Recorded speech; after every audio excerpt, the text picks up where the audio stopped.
It's WFUV and WFUV HD, New York. Listener-supported public media from Fordham, the Jesuit University of New York.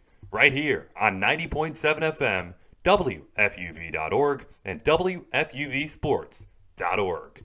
This is One on One, New York's longest-running sports call-in show on 90.7 FM, WFUV.org, and WFUVSports.org.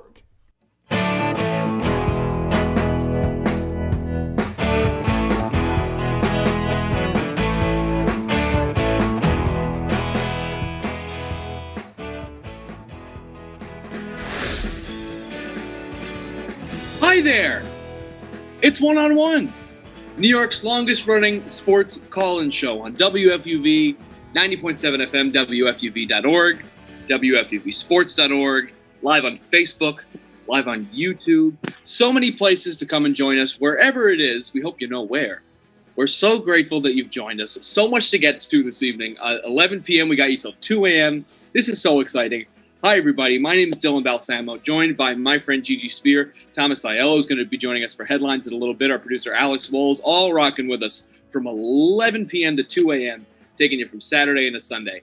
But, Gigi, let me ask you, how are you? Let me tell you, I am great.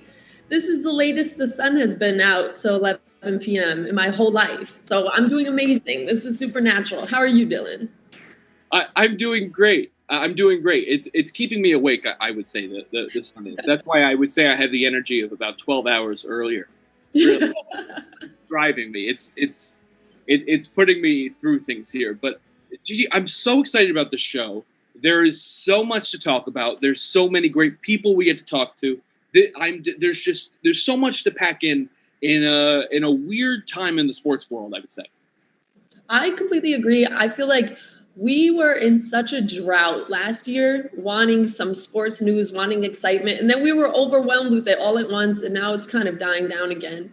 But there's so many things to talk about, and I'm talking about them with one of the best people on this earth, Dylan, and I'm so happy to be here with you. And Aiello is going to come in too, and I think we have a great show. I love the people that we have lined up that we had as guests this week too. There really is. It's a great line of guests. We have two awesome guests today. One of them will be coming up later in this hour, and that is Olympic silver medalist pitcher Nick Martinez, a Fordham alum. And our conversation with him was he was so insightful, and he had great things to say to you as well. It was just a wonderful conversation to be a part of. It was amazing, and he was still in Japan, and I thought that was so cool too, coming off of practice. And it was just exciting to see how his life has played out after Fordham. And I wish I knew him while he was here because he seemed like a very interesting guy.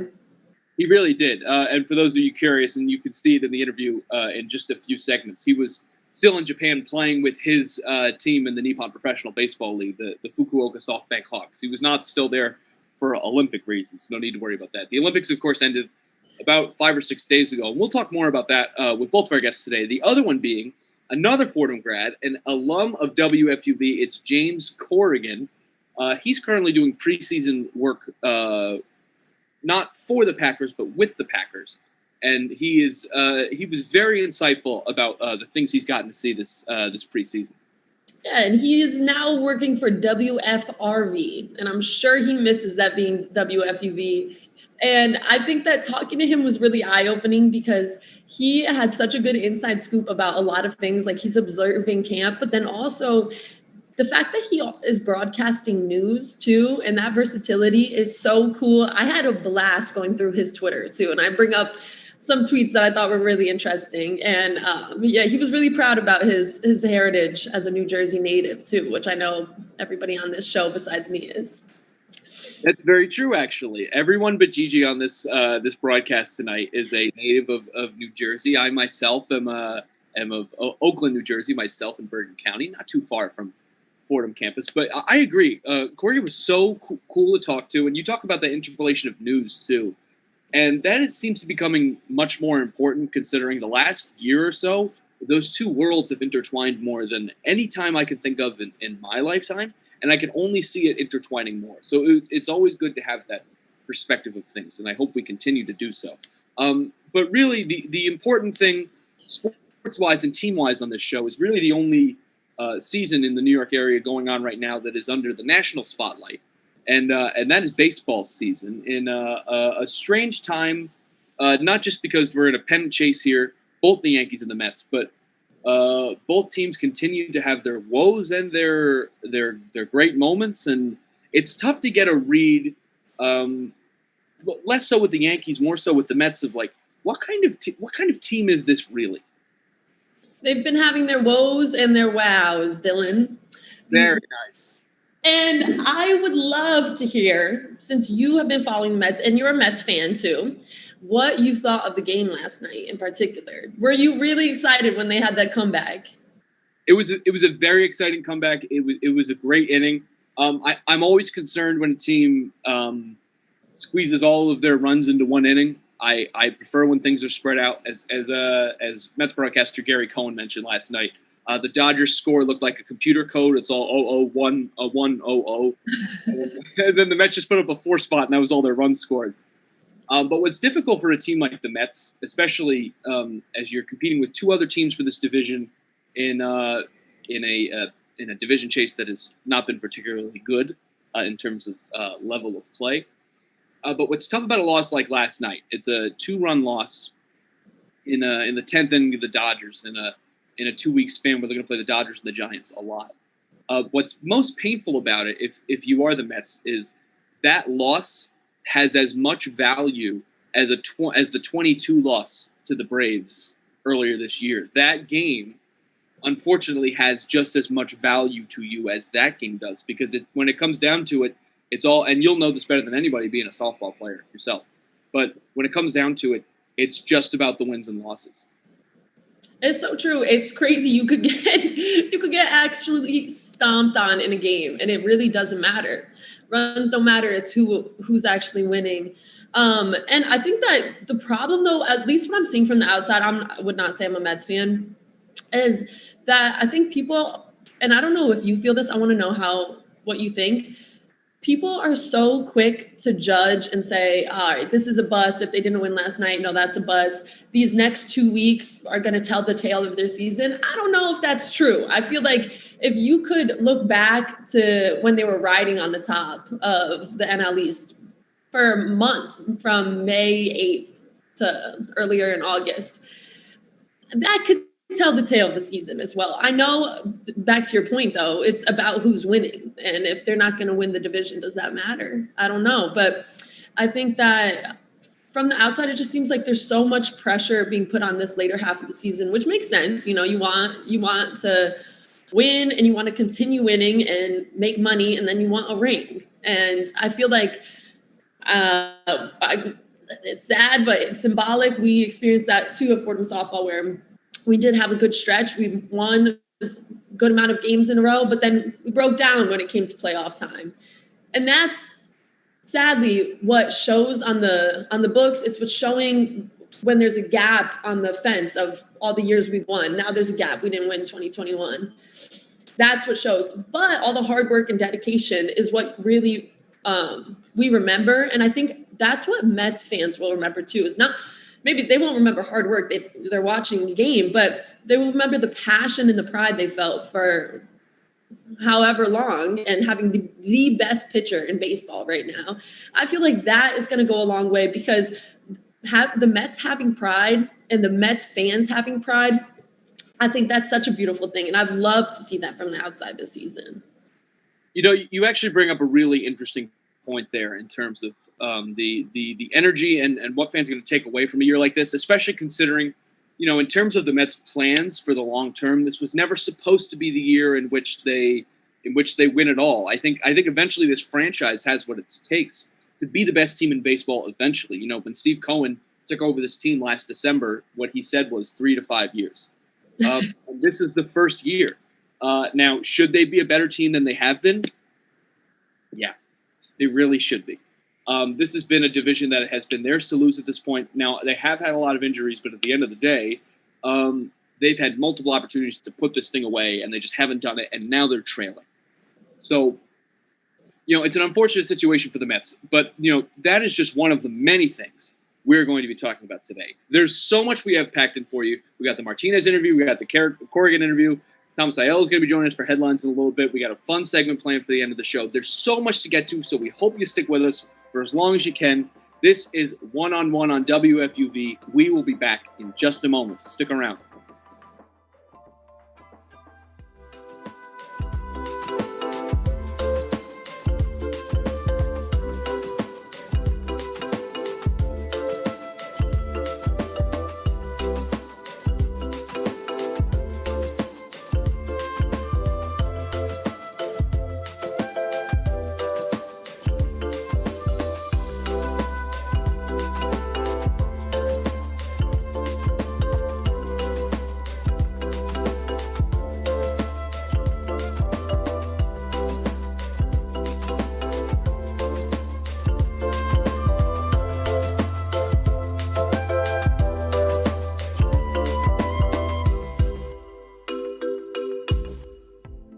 One-on-One has a brand new YouTube channel. Subscribe to WFUV Sports to catch our simulcast Saturday nights and get notifications so you never miss another show.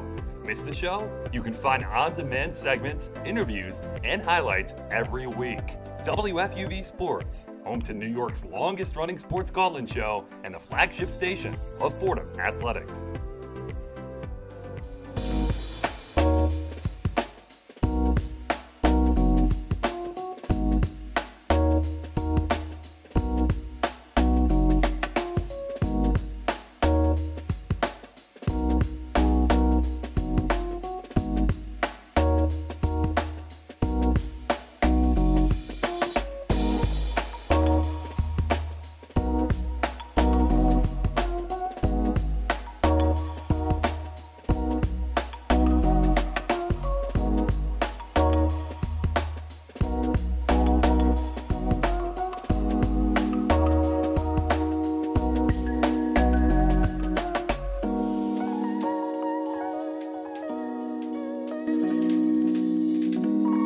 Much to discuss on One-on-One, New York's longest-running sports call-in show, WFUV 90.7 FM, WFUV.org, WFUVsports.org, Facebook, YouTube. That is the fastest I've ever said that. It's a personal record for myself. I believe it was about 0.8 seconds. But that's just like Busta Rhymes right there, Dylan. I truly felt like it. My name is Dylan Balsamo. That Gigi Spear you heard on the other end of things here. We're with you till 2 a.m. tonight. Thomas Aiello is going to be joining us for headlines in a little bit. Our friend Alex Wolves is our producer, as always. So much going on. But we started talking about the Mets a little last segment, but let's talk a little bit more about how their season's gone. And something that we touched upon is the amount of injuries that this team has had to face has really changed more than any team I've really ever followed in my life. The outlook of their season and how you would look back onto it. Dylan, I am really sad. I feel like for people right now, because of the fluctuations too in DeGrom by himself, I feel like that is just such a really unfortunate situation. I mean, it's beyond unfortunate. It's like unimaginable. And I mean, yeah, okay, it might just be 2 weeks, but beyond that, I think that injuries in general are just like, you see them and you just see like a DNP on a stat sheet from the outside, right? But like to actually picture it, it's like, wait, oh my God, these people are playing, like we were talking before the show even started, there's so many games, way too many games, some would argue. Thomas Aiello's dad, for one, would say there's too many games in MLB season.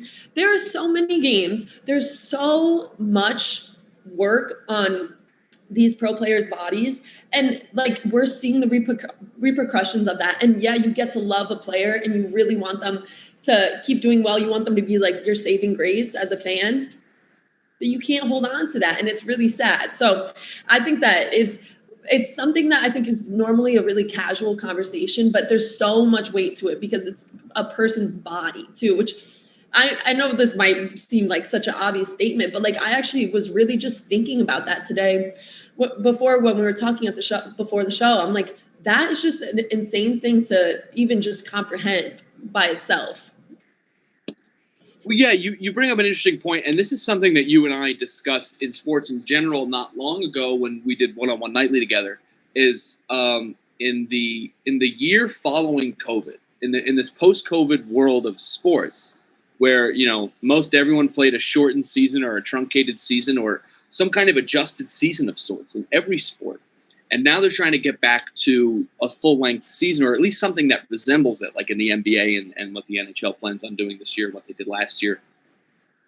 You're going to have some injury effects just because, we know how rhythmic sports can be, and I'm sure you can attest to this, but athletes are incredibly rhythmic beings, I'm sure, where you want to get into the rhythm of a season.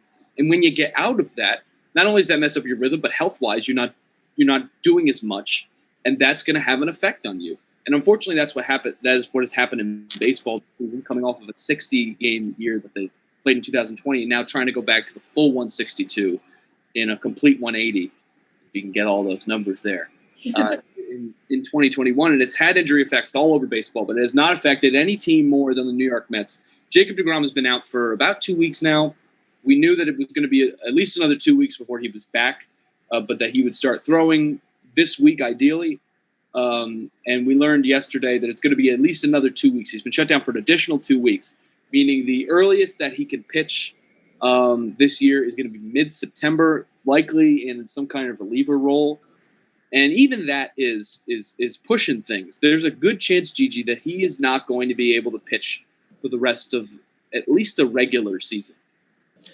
And how much do you think that's really going to affect the Mets, too, in this playoff run?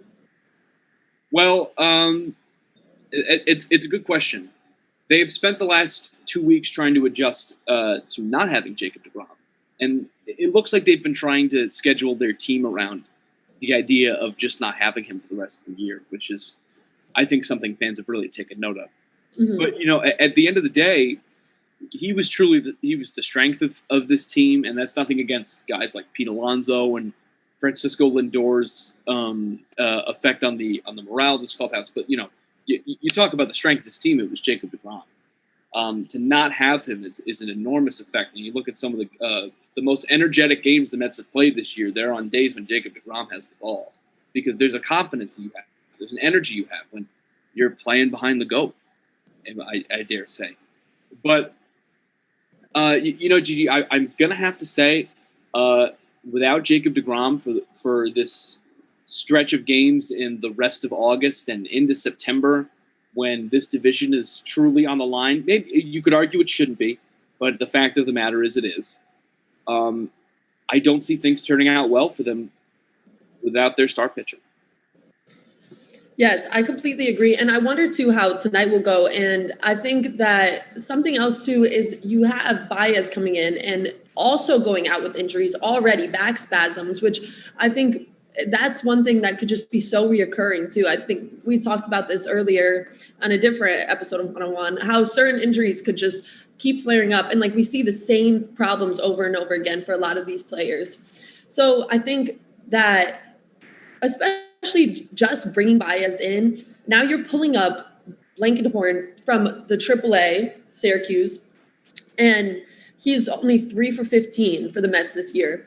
And so how much is that change too also going to affect the Mets? And you said earlier that the Mets are maybe not the most injury-riddled team, but the most affected, obviously, by injuries. And so you have position players, your star pitcher, baseball's star pitcher, out for undisclosed amount of time. And I think that it is smart of the Mets organization, although it might be really disappointing for fans, because you want to see deGrom on the mound, to plan around just not having him in particular for the rest of the season. That makes sense. And then he could come back and dominate in playoffs if that's possible. And I think that the Mets are well-rounded enough. You've seen that they're well-rounded enough to do it on their own without the star talent of deGrom right now for the next couple of weeks. And yeah, it's going to be a very tough series, but having that long stretch of being on top of the division too, that's going to stay with them. I think that it really will provide, beyond confidence, it's going to provide real hard things that they could rely on, #cool fact. from Dylan Balsamo. Just cool facts that they could look back and be like, all right, well, we did that as an individual. I did that, whatever, throughout the lineup. And that they can continue to dominate for the next couple of weeks. And it's even more exciting. I think that something that hopefully the crowd will see in our interview later on is that the underdog story is so amazing too. Like the Mets are meant to be underdogs, in my opinion, at least growing up with the Mets. The only fan I knew that was a Mets fan was my grandma. And I'm like, all right, I'll root for her and I'll root for the Mets. But I think that it's going to be even more fuel to the fire. And I think that will help teams in a way. Yeah, you want to have a consistent cast that you can rely on. But I think that having like a different narrative for the end of the season, coming off the success that you had, actually could help rather than hurt the morale of the team. And then we'll see how that reality actually plays out tonight.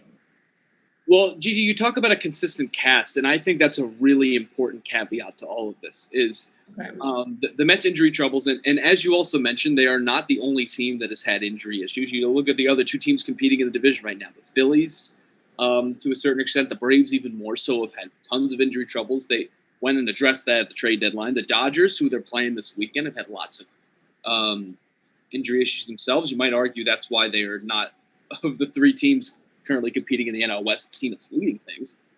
But, at the end of the day, it is the reality of things. But you talk about a consistent cast. And you bring up, as you mentioned, Travis Blankenhorn, who has not had a ton of time at the plate and is just 3 for 15 in his time. In a year where there's been so many moving parts, the Mets, I believe, have used 59 players in the major leagues this year, which I believe is, if I'm not mistaken, at this point in time, is tied for the league lead with Milwaukee.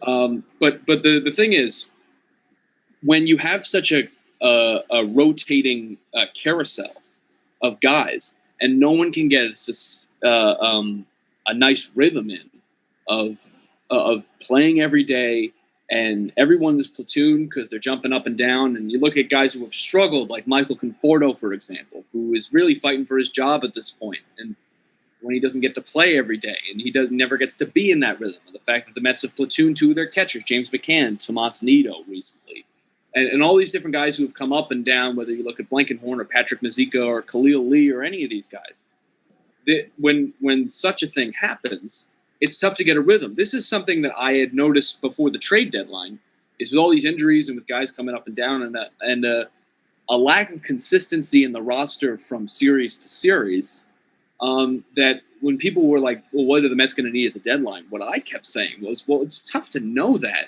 because it's tough to understand what kind of team this is. It was tough to say. You could say emotionally, this is a team that fights, and they're going to give you a fight most every day, and that comes from the spirit of guys like Pete Alonso and Francisco Lindor and Don Smith, and you could say as much as you like.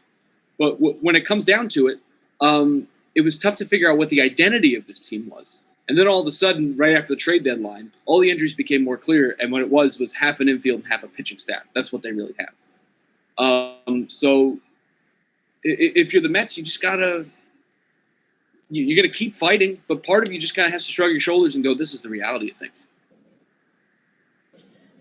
Wow. That must be so frustrating to be a part of too. And like you're seeing it, you're constantly involved in this. And I'm wondering too, is how important is Conforto for the Mets moving forward? Do they need him to go back to his all-star self? Is that so important? You mentioned him, and I'm just wondering, is this more than a slump for him, do you think? Is it a long-term slump? His current performance, whatever the batting average is, 200, I don't know if you know, but is he a key player for the Mets and someone beyond statistically reliable, just a reliable player that could serve well in their lineup and necessary without DeGrom? What do you think about that? Personally, I think it was just a tough year for him, and he might continue to have it. And, he missed a lot of time with injury. That was a long injury that I don't think he or anyone on the Mets expected to last as long as it did. And he was kind of struggling rhythmically before he left for the injured list. And when he came back, he continued to struggle. Now, this series he's been hitting very well. I believe he's 6 for 11 to this point. A couple extra base hits in this homestand, I should say. 3 games against the Nationals, the one against the Dodgers. Last night, as we speak, there will be another game as you're listening to this. But what it comes down to is, everyone's going to have a rough year in their career, and Michael Conforto has been around for a while now. His rookie year, I believe, was 2014. So he's been around a while. But that is absolutely a question the Mets are going to need to address is because there's been talk about extending Michael Conforto because his contract is up soon.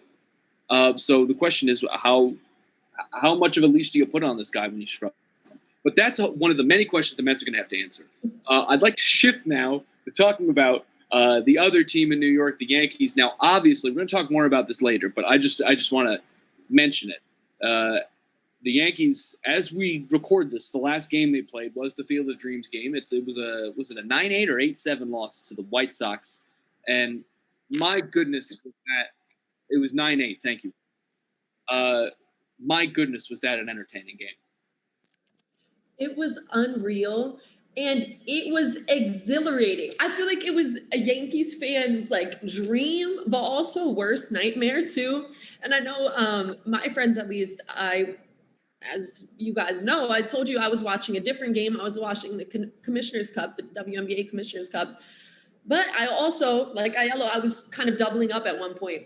And my friends thought that they had walked off. They thought that the Yankees had walked off. They didn't realize that they were away.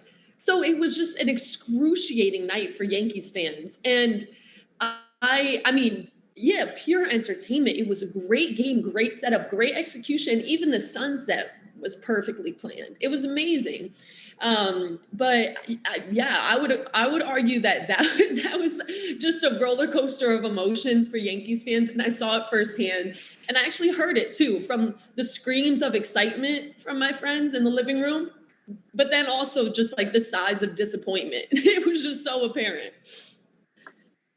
It was certainly something to see, and it's a rough loss for the Yankees. And as we mentioned earlier, what's most difficult about a loss like that in a game where you're competing and you put up the right amount of offense, and it was just as competitive from both sides of the field, is that game has as much value to you in your schedule and your record as a blowout loss does. That is a difficult pill to swallow for any team, but that's another situation of that, because at the end of the day, it's just another loss.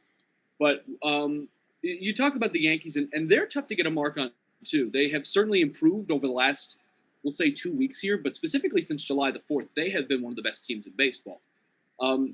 Now, an important thing for them too is it's tough to get a read on the kind of team they're going to have coming into, let's say, the last 2-3 weeks of the season, because they have been bitten by the injury bug just as much as any team in the American League has been. Yeah, no, it's sad, especially to see all the pitchers bitten by the injury bug too. And just the other part of the injury bug that I'm seeing, which I cannot believe that we're still seeing too. And I mean, we could go back to Field of Dreams. I know we'll talk about it later in our headlines with Aiello, but the fact that COVID is still a problem for major league players is ridiculous. It's so wild that it's just coming back, and they had their trip down to Florida, and now you have 4 players out because of COVID. Rizzo, Sanchez, Cole, Jordan Montgomery, all out because of COVID. That's so wild to think about too, because it's beyond just any bodily ailments coming from baseball. It's just coming from living a life, and especially when they had to live a life in Florida for a little bit. I guess that's a hot spot, like it was earlier in the year. No, I think that is another thing that is just so wild to me. However, I could see that it might be a beneficial thing, maybe especially for someone like Cole, who might just need to rest his body. I think that depending on the severity of their symptoms and stuff, I mean, maybe it could be a good rest, but I just think that's just another part that is still throwing me, and I cannot believe it's still persistent right now. Before I say anything, that's actually an interesting point about Cole that I hadn't even thought about specifically with him, is that he's had to pitch deep into the playoffs. Not as much so last year, just into the league division series, but in the years before that, every year when the Astros were really fighting for things and they were playing in at least the LCS, at most points the World Series. But you know what it comes down to here is the Yankees are going to have to continue to make adjustments, as they have done, and I would argue in the last month and a half, they have made adjustments as good as any team in baseball has to the issues that they've had. Because it's odd how much the Yankees have been hit by COVID, considering they're one of the most vaccinated teams in baseball. That's peculiar, and I think it also goes to show what the effect of those who are not vaccinated and not following by precautions could possibly have, specifically when you look at the fact that most of their cases came from when they were in Florida, as you mentioned. But, that's a whole other conversation that we can have in another segment. But at the end of the day, the Yankees are going to continue to have to adjust, and they have been doing so. But we learned not long ago that, even Luis Severino, who, as you mentioned before the show, is falling apart, it feels like, is going to continue to miss time.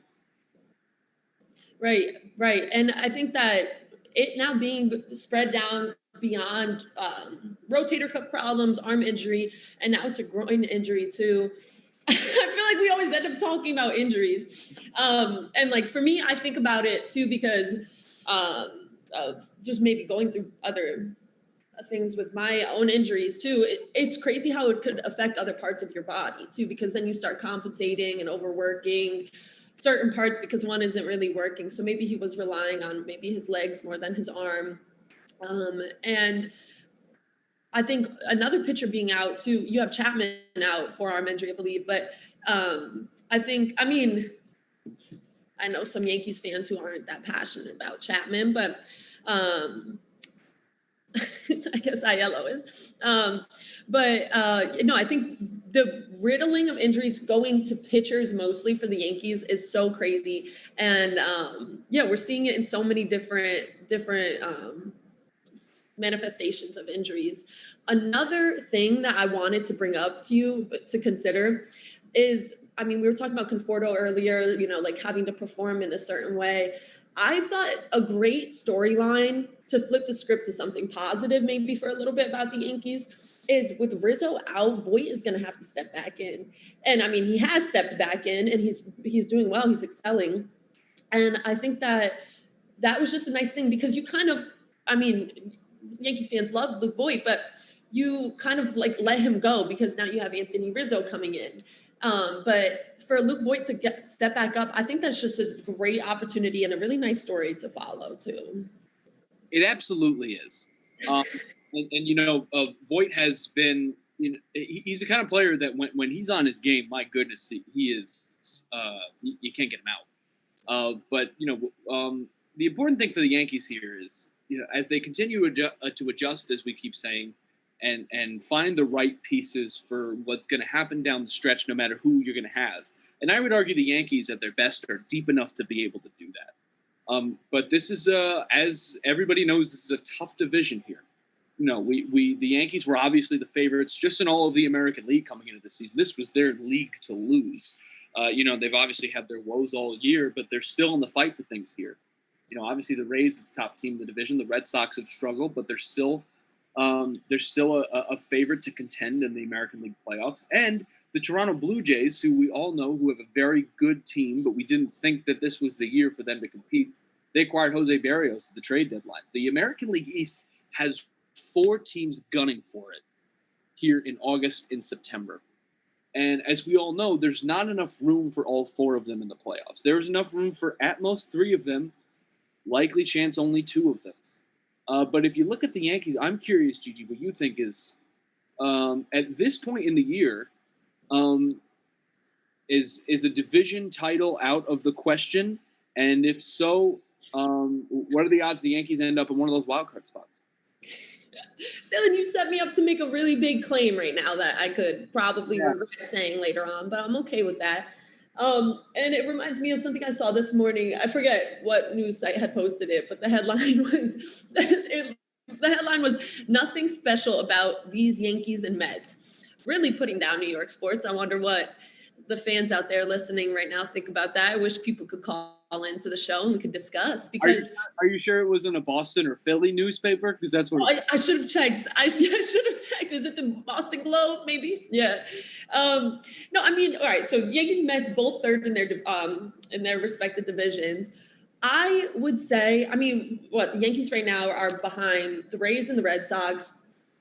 As a Yankees fan, there's no way that I could say the Yankees should be ruled out right now. If they're behind the Red Sox, especially, that would be actually sacrilegious to say, I feel like. So no, I would not rule them out. I don't think anybody should rule them out.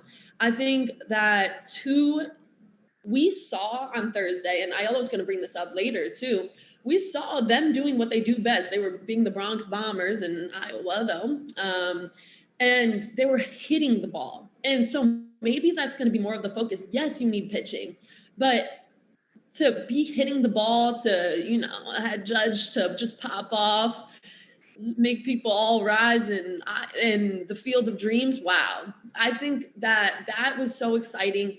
And it was telling, because you also have Gardy going out, catching a ball against the wall. Maybe it was a routine catch for him, but he's just being a really good defensive force right now. He's hitting the ball as well. And I don't think that you should rule them out. Like I said, especially if they're behind the Red Sox right now. I hope I don't have to bite those words later on, Dylan. But no, I think that it's possible. I would hate to get my hopes up, though, and say that this is a ring season. But I do think that they could have a good playoff run. I mean, they're winning a lot of games right now. Yes, their pitchers are hurt. And so if they're winning, but pitchers are hurt, and then slowly these pitchers keep coming back. I mean, Montgomery's coming back. Cole's coming back. Corey Kluber, yeah, he was awful in his AA performance.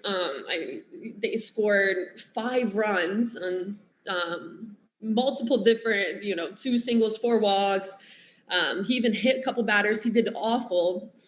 But that being said, maybe he's getting that all out for the Somerset Patriots now.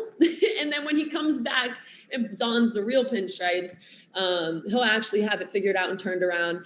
And like I said, I really wish we could have callers in, because I would love to know how people are interpreting that game. But no, I would not rule them out. I'm wondering what you think. And I would love to know what you think about the headline, nothing special about these Yankees and Mets.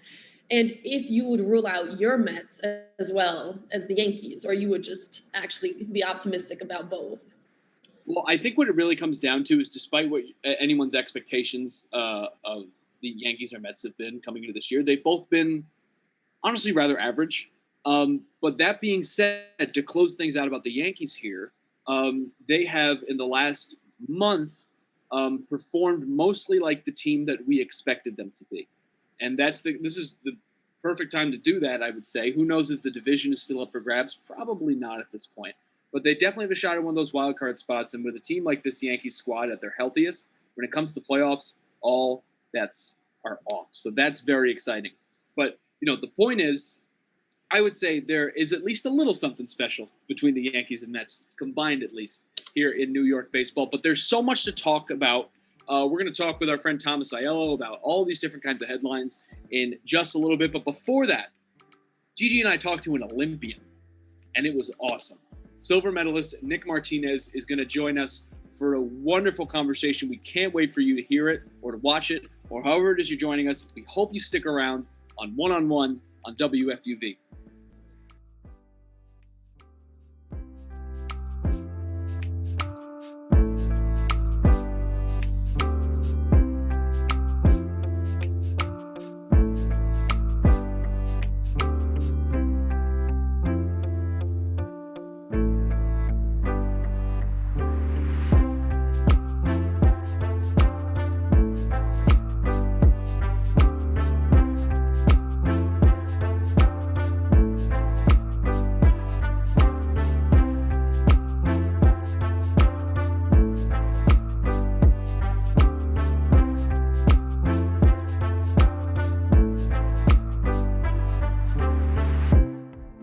Sure to follow WFUV Sports on all of our social media platforms.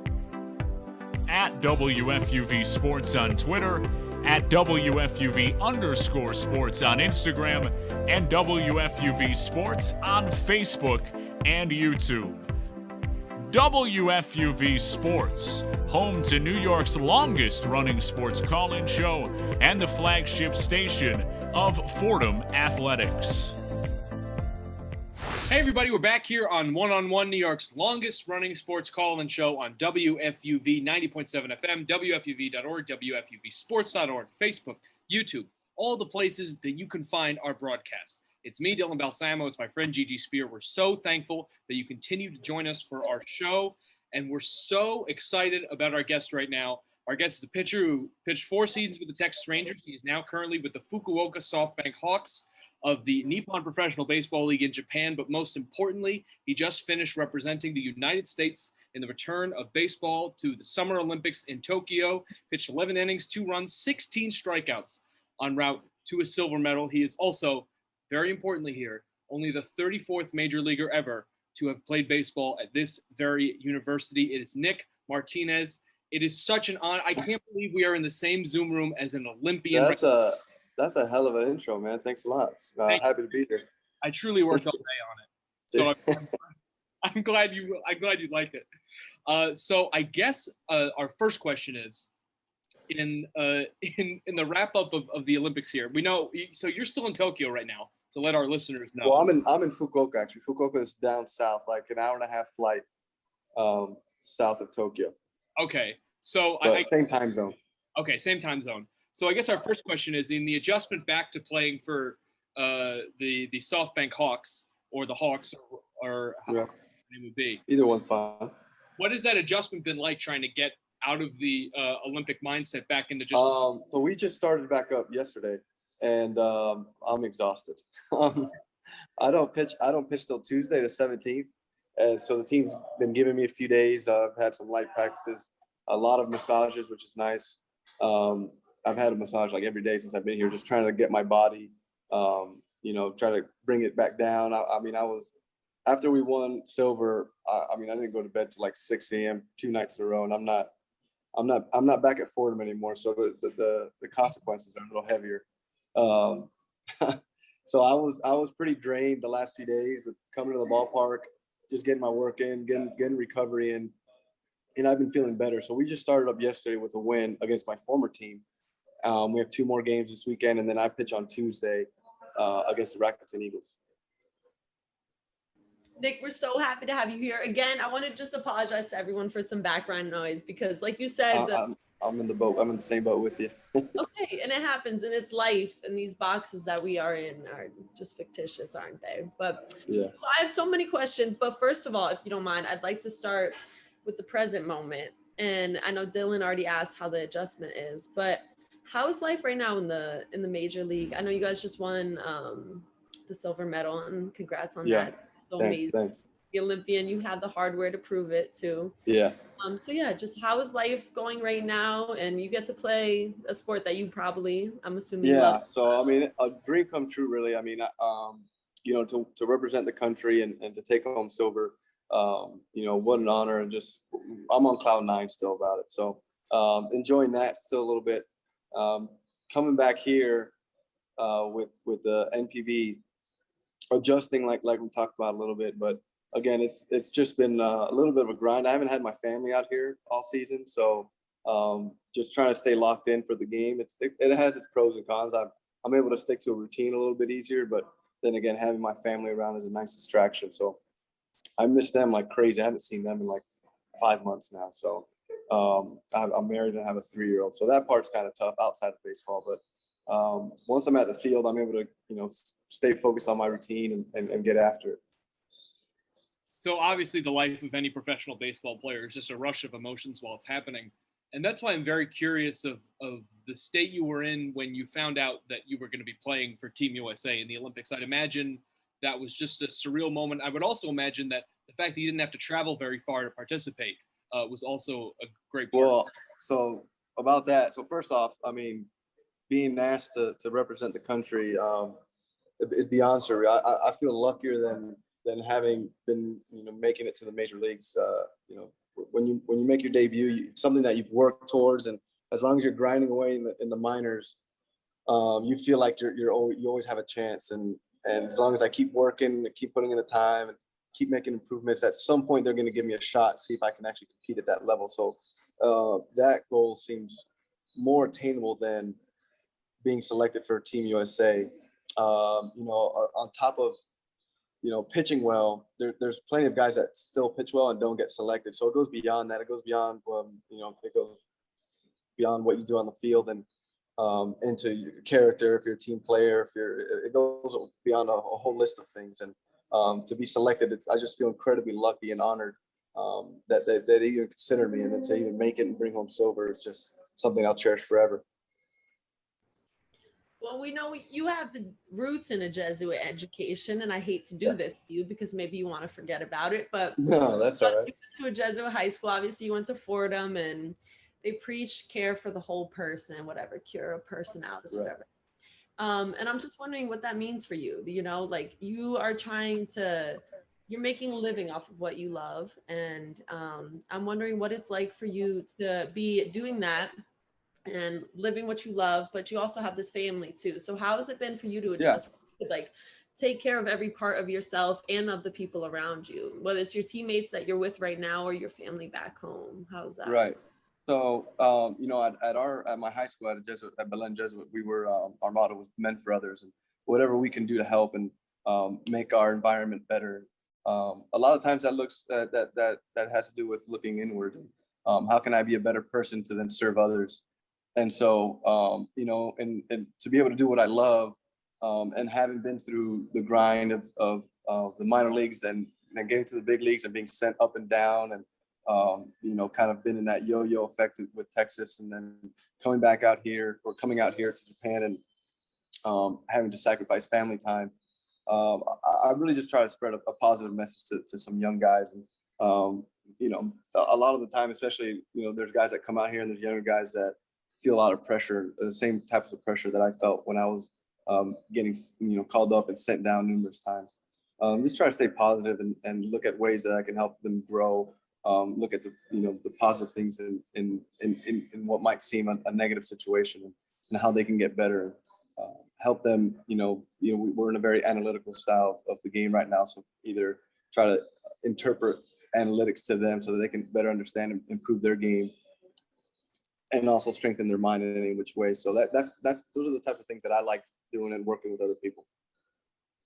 We're here with silver medalist Nick Martinez on One-on-One on WFUV and all of our platforms. Nick, you talk about that adjustment specifically between the minor and the major leagues from an emotional standpoint, but from a technical standpoint, from the game itself. I would imagine the adjustment, especially pitching between the minors and the majors, is enough. But then not only to also have to adjust between the big leagues and the Japanese league, but now you also have to find the different type of game that the Olympics would be in this combination of a whole different bunch of baseball styles, I would imagine. So what is that like to have to adjust on the mound between different styles of play, especially between different opponents in the Olympics, but between the Japanese league and between pitching in the big leagues and the minor leagues, and even in college as well? What are those things like? Yeah, sometimes you can get caught up in the different styles, the different cultures in the game. And I was fortunate to pitch against Korea and then Japan, two Asian styles, even though Korea is pretty different from the Japanese league. But most importantly, you have to remember your strengths. Your strengths are usually what got you to this level, whatever success you might have. We have some guys in the minor leagues on their way up. We've had some guys that, 10-year veterans, 10 plus years veterans. And what got those guys, playing that long, is sticking to their strengths. So that's what, we were talking about a lot with Team USA is stick to your strengths. And we got the guys to back you up, the guys coming after you. And then, with every game being important, every game is a playoff game. It feels like an elimination game. So you really want to come out there not fooling around, not getting beat by your third or fourth best pitch. You want to go out there guns hot, attacking guys with your best stuff. And, in that playoff situation, you're going to try to ride it as long as you can, and then, call for reinforcement after that. And can you tell us too, you mentioned the difference between Korean and Japanese styles of play. What were you thinking for the differences between those two specifically, between what you're seeing on USA Baseball too? So Korean style baseball, they're pretty similar to the American approach, and they're trying to get early contact out in front, try to get their power out in front and pull balls, use their strength to the pull side, usually selling out for one pitch and try to capitalize on that fastball early or that breaking ball late in the count. And the Japanese are a bit more balanced. They still have their power, especially this Japanese team. They didn't sacrifice any power, but they're a lot more protective at the plate and don't want to get fooled. So it's more of a chess game when you have to face these Japanese guys. And the Korean guys, good hitters too. When you make their mistake, they're going to capitalize. It's usually going to be a home run. Where a Japanese guy, if you make a mistake, you might be able to get out of it if it's usually only a base hit. And so just a different style of how you may attack those guys. Again, still sticking to your strengths, but you might set it up a little bit differently. Still here with silver medalist Nick Martinez on One-on-One WFUV Sports. Now, Nick, I'm also curious about, in terms of, we know a lot of pitchers will use video research and all these different types of things to get a good scouting report on their hitters, but also in the adjustment between leagues. And we know how well Major League Baseball does of making sure there's enough footage of everybody. But in going to Japan, what is their video situation like? What's it like trying to get guys from all over the world during the Olympics? Are you able to have enough information to get a good scouting report, or do you kind of just have to rely on your best pitches? So out here in Japan, we use pretty much the same system as Major League. There's a mix between TrackMan and Hawkeye. I think everyone in the Major Leagues is using Hawkeye. There's a good mix. Most of the stadiums are domed, so they'll use TrackMan where it's not affected by the weather, and then the outdoor stadiums use Hawkeye. So we get the same information. Maybe the scouting report might be set up a little bit differently based on just because of the different approaches that hitters may have here. So the scouting report may be a little bit different, but you can get the same information. As far as the Olympics, I was able to get a little bit of data and information on the Korean team my first time around. I have some friends that play out there. I sent them the roster and got a good idea of what their hitters are trying to do and what their strengths are and what their weaknesses are. And we also were able to get a hold of, I believe they use some sort of analytics out there too. And that's, if you have an account in stateside or in Japan, you're able to see some of their analytics and kind of build a scouting report off that. And then obviously against Japan, I know these guys have been playing out here 4 years, so I know what they're trying to do, what their strengths are, what their weaknesses are. And I was able to fill in a scouting report for our first time around and then make adjustments for when I was pitching against them. And I hope you don't mind here. I just want to pivot to talk about more of your kind of progression to get to where you are now. So for me, sure. I play softball at Fordham right now. And nice. Yeah, I love it. I love it so much. I'm living with a lot of softball players too. Yeah, it's amazing. And what we think about too a lot of the time is for softball, there's a pro league, but it's not as right. It's not as abundant. As prominent. Right. Right. And so I'm wondering for you, what was kind of always the dream? Was it always playing for Team USA? I know there's been so many fluctuations too, being in the Olympics, not being in the Olympics. I feel like for me as a young softball player, we always looked up to the Olympians. Right. So was it always playing in college first and then you knew you wanted to play pro? But what was the projection for you? Yeah. So, I mean, since I was a kid, being in the major leagues has been my dream. And, representing the country is a dream beyond a dream, really. So just to put that in perspective. But, first step was to play collegiately and then, get my foot in the door there. And then same thing with professional baseball. I was a second baseman at Fordham. Didn't really pitch much. And I wanted to get drafted and play professionally any which way. So my last year there, I asked our coach to let me get some innings in the bullpen. And knowing that I have a strong arm, maybe I get some looks that way.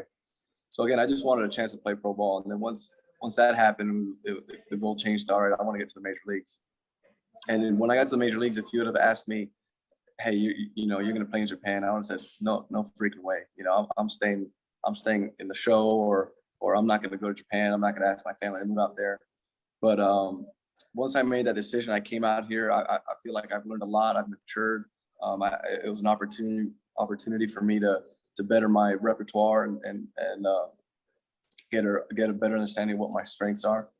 And so I feel like it's a necessary step. And, from here, I'm 31, so I don't know what I don't really plan too far ahead in terms of my baseball career now. But right now, I'm just enjoying the moment, trying to kick ass every time I take the mound. Still with Nick Martinez here on One-on-One. Nick, I was actually just about to ask you about your time at Fordham and your time playing second base. And, talking about adjustments, you spent most of your time, as you mentioned, playing second base, and, you hit 295, which, ain't bad at all. So the adjustment to becoming a pitcher is, a little, no pun intended, out of left field. But I would presume that being a hitter and also being a fielder inform the way you approach pitching in a way that gives you some kind of advantage. Yeah, well, I mean, I wasn't that great a hitter, so once I got into pro ball, I think what helped me the most was that a really good understanding of how new this is to me, and so I felt like I felt behind a little bit. I felt like I needed to learn, and so I was curious about everything and wanted to learn, about everything. I think what did help being a position player, aside from just the athleticism going to the mound and not being so robotic that sometimes that, pitcher only players from their whole lives kind of, might get a little robotic or mechanical. Whereas I was able to stay athletic and continue to be athletic on the mound. But what's also helped me was, I think my baseball IQ, I was able to learn the game a lot from being a middle infielder, knowing where everyone's supposed to be, knowing where to throw the ball, where the situation was taking me has helped and transitioned onto the mound. And so whenever I'm on the mound in those situations, I know what I should do or what I want to do, and it also keeps me calm. So I think that's helped me a lot. Yeah. I think that's so interesting too. The level of calm is so important. I'm realizing now as I'm going to my senior year, like it's way more important to be calm and prepared than maybe trying too hard and doing too much. Because I'll just like get out of my shoes, get on my cleats, and not be doing what I'm meant to do. Yeah. And I'm wondering, although it might be selfishly, because I want some advice for the upcoming season. Sure. It seems like you've had a lot of fluctuations too in your life in general too, a lot of moving around. And I'm wondering what keeps you grounded. And not only grounded in a way that helps you operate through life, but like helps you just pitch the ball, see the glove, keep it simple. What is the thing that helps you? Yeah, so I mean, actually, I do a lot of meditation. Probably the most meditation that I've done in my life, I've done this year. And I think that helps me keep me grounded and keep me focused on just one pitch at a time. But a lot of times, and for someone in your shoes, and it happens to me still, whenever you feel like you might be chasing it, chasing the moment or chasing the opportunity, you feeling rushed. You're obviously going to be tense. So for me, I like to just focus, for me, one pitch at a time, not get worried about what the future might hold. You're going into your senior year, so think about all the training that you've done to actually prepare your body and to prepare your mind. And so for your senior year, it comes to a point, and for me too, it's a lot easier said than done, is to trust that preparation. You are ready for this. You're ready for your senior season. I'm ready for this game. I've put in the work. I've put in the time, the preparation, the scouting report. I believe in the scouting report. For me, I don't know, are you a hitter or a pitcher? Hitter, outfielder too. So as an outfielder, you know who's pitching. You know what kind of stuff they're bringing. I feel like in the outfield, that's more instinctual. You're chasing out a fly ball, so not a lot of thought goes to there. But most of the thing happens at the plate. Trust your instincts and all the preparation that you've done. You've done a lot of it, and it helps. Nick, we have one last question for you, and then we'll wrap things up here. It's an important one. The medal. Where is it? Who has seen it? I didn't. I should have brought it today. Actually, I fudged up on that one. It's back in my apartment. This is the first day I don't bring it to. They've been asking me to bring it to the field like every day, and it's been in my backpack every day. And last night I took it out and left it in my apartment. But I mean, I've been showing it off to everyone here. I got on my team here. There's 4 guys that were on Team Japan, so they're walking around with gold medals, and I'm walking around with silver. So comes time you're like, let me just put this away. The gold is a lot cooler. That is fantastic. This is Nick Martinez. And I know you had said something about my intro, how it was a little long, but I hope you never let anyone give you a shorter one. No, that was great. I loved it. That was a great intro. I appreciate that, and we appreciate you being here. We're so grateful that you have joined us, and I'm sure our audience really is too. That is Nick Martinez, a silver medalist for Team USA. Thank you so much, Nick. But we will Thank you guys, man. Enjoyed it. Of course, and we're so grateful, and we're grateful that you're sticking around here on One-on-One. You listening, we will be back for much more in just a second, so stay tuned. This is One-on-One on WFUV.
Be sure to check out all of our latest podcasts on WFUVsports.org or wherever you get your shows, including NFL Friday, Nosebleeds, Pick and Pod, 5 on 3, College Gridiron, and FUV FC. Also, our newest edition, Off the Air, diving into the station's legacy with its most prominent alumni.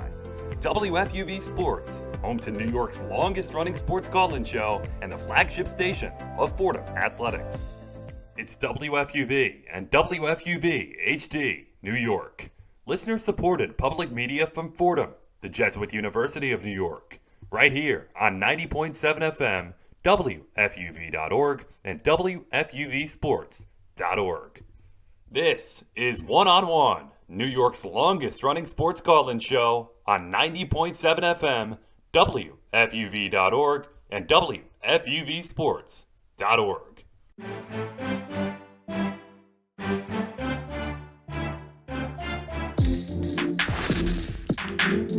Welcome back to One-on-One, New York's longest running sports call-in show.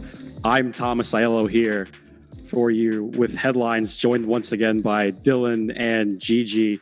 And they are laughing because they love my microphone setup. I almost feel like a sideline reporter for ESPN.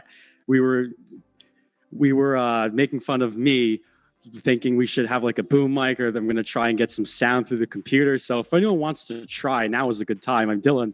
If you want to be the test guinea pig here, I'm going to try and put the microphone near the computer and see if we can pick up sound. All right. Well, check mic 1, 2. Check. How's it sound? I think it sounds fine. But I want time with the mic too. I have a message to say. You do? Yeah. Go ahead. What is it? Okay. No, give me the mic. Okay, thank you. Okay. All right, people watching at home, 11 whatever PM it is. We are so happy that you're here, and we hope that you tune in for the rest of the night because it's going to get even crazier. We're all going to have mics by the end of the night, so please tune in. Thank you, Aiello, for my mic time. Yeah, that's true. Mine's actually waiting in an Amazon locker as we speak. I got to go grab it. Okay. I actually did order this off of Amazon. Now I wish I had the option of 20-minute shipping for you guys, but unfortunately Jeff Bezos will not allow that because the rocket ship is only used to travel for 5 minutes into space. But I want to say before we get into headlines, the reason Gigi and I were laughing so hard is because we were kind of making fun of you. We're like, what on earth is Mike? And then your sound started, and it was just the most beautiful audio I've ever heard. Yes. I was like, oh my God, we're back on FM radio. This is I'm glad you guys enjoyed it. I actually have an entire stand, but I've just become accustomed to holding the microphone like this. I think it's a little more cooler.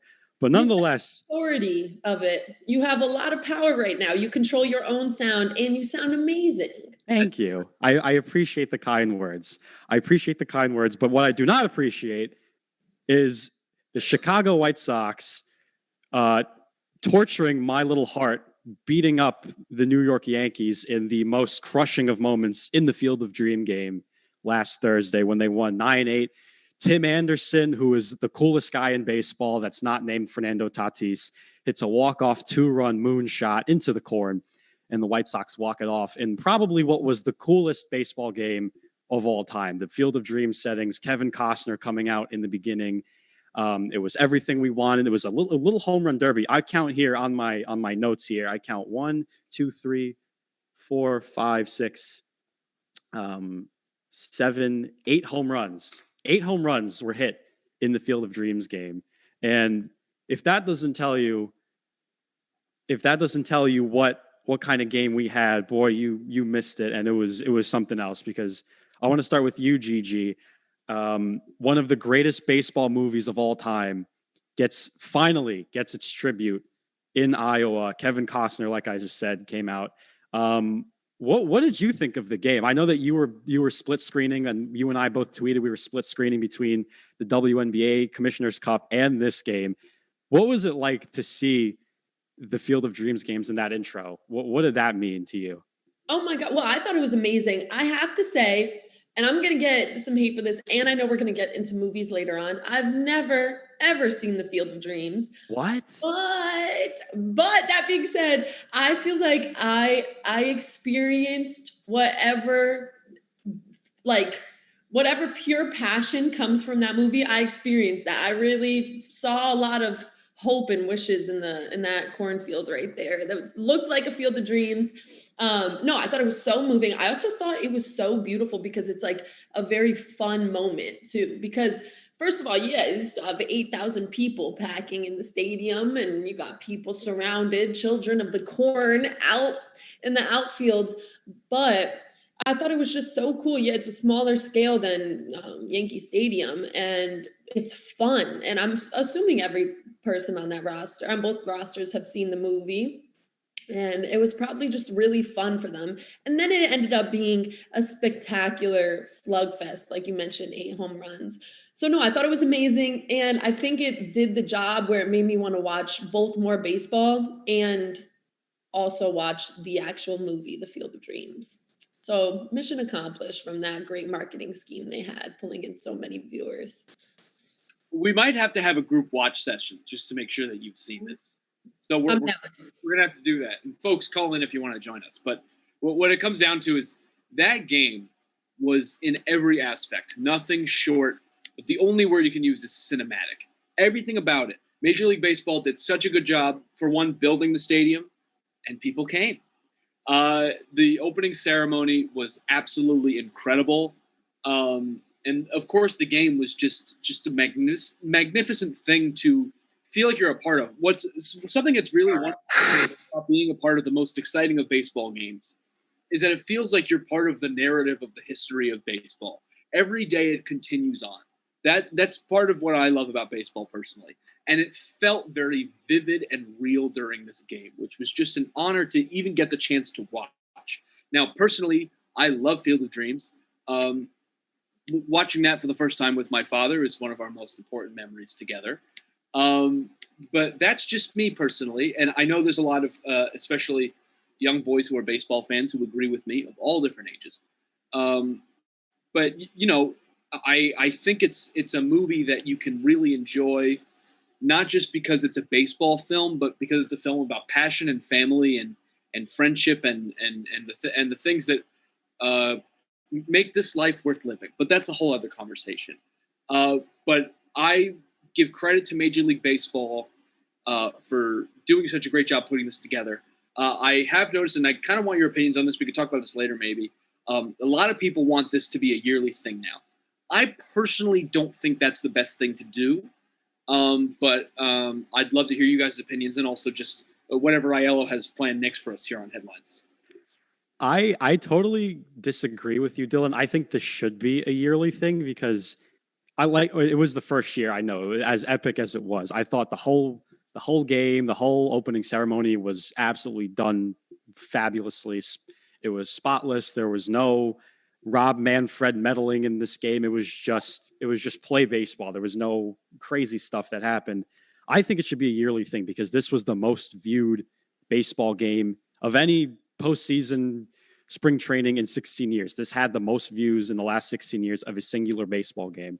And I think that it's good for the MLB, because if they want to compete with leagues like the NBA or the NFL who do all these crazy marketing things, I think baseball is going to have to start doing that. And this is something that they should consider doing. I think having the players walk out through the corn and Kevin Costner and Darth Vader, even though James Earl Jones doesn't sound remotely like himself anymore. He is old. Now, I will give him the benefit of the doubt here, but he does not sound like himself at all. But I thought it was just the coolest thing for baseball to do and have. And we got the best game of the year, I think, out of it too. And it was two really good teams.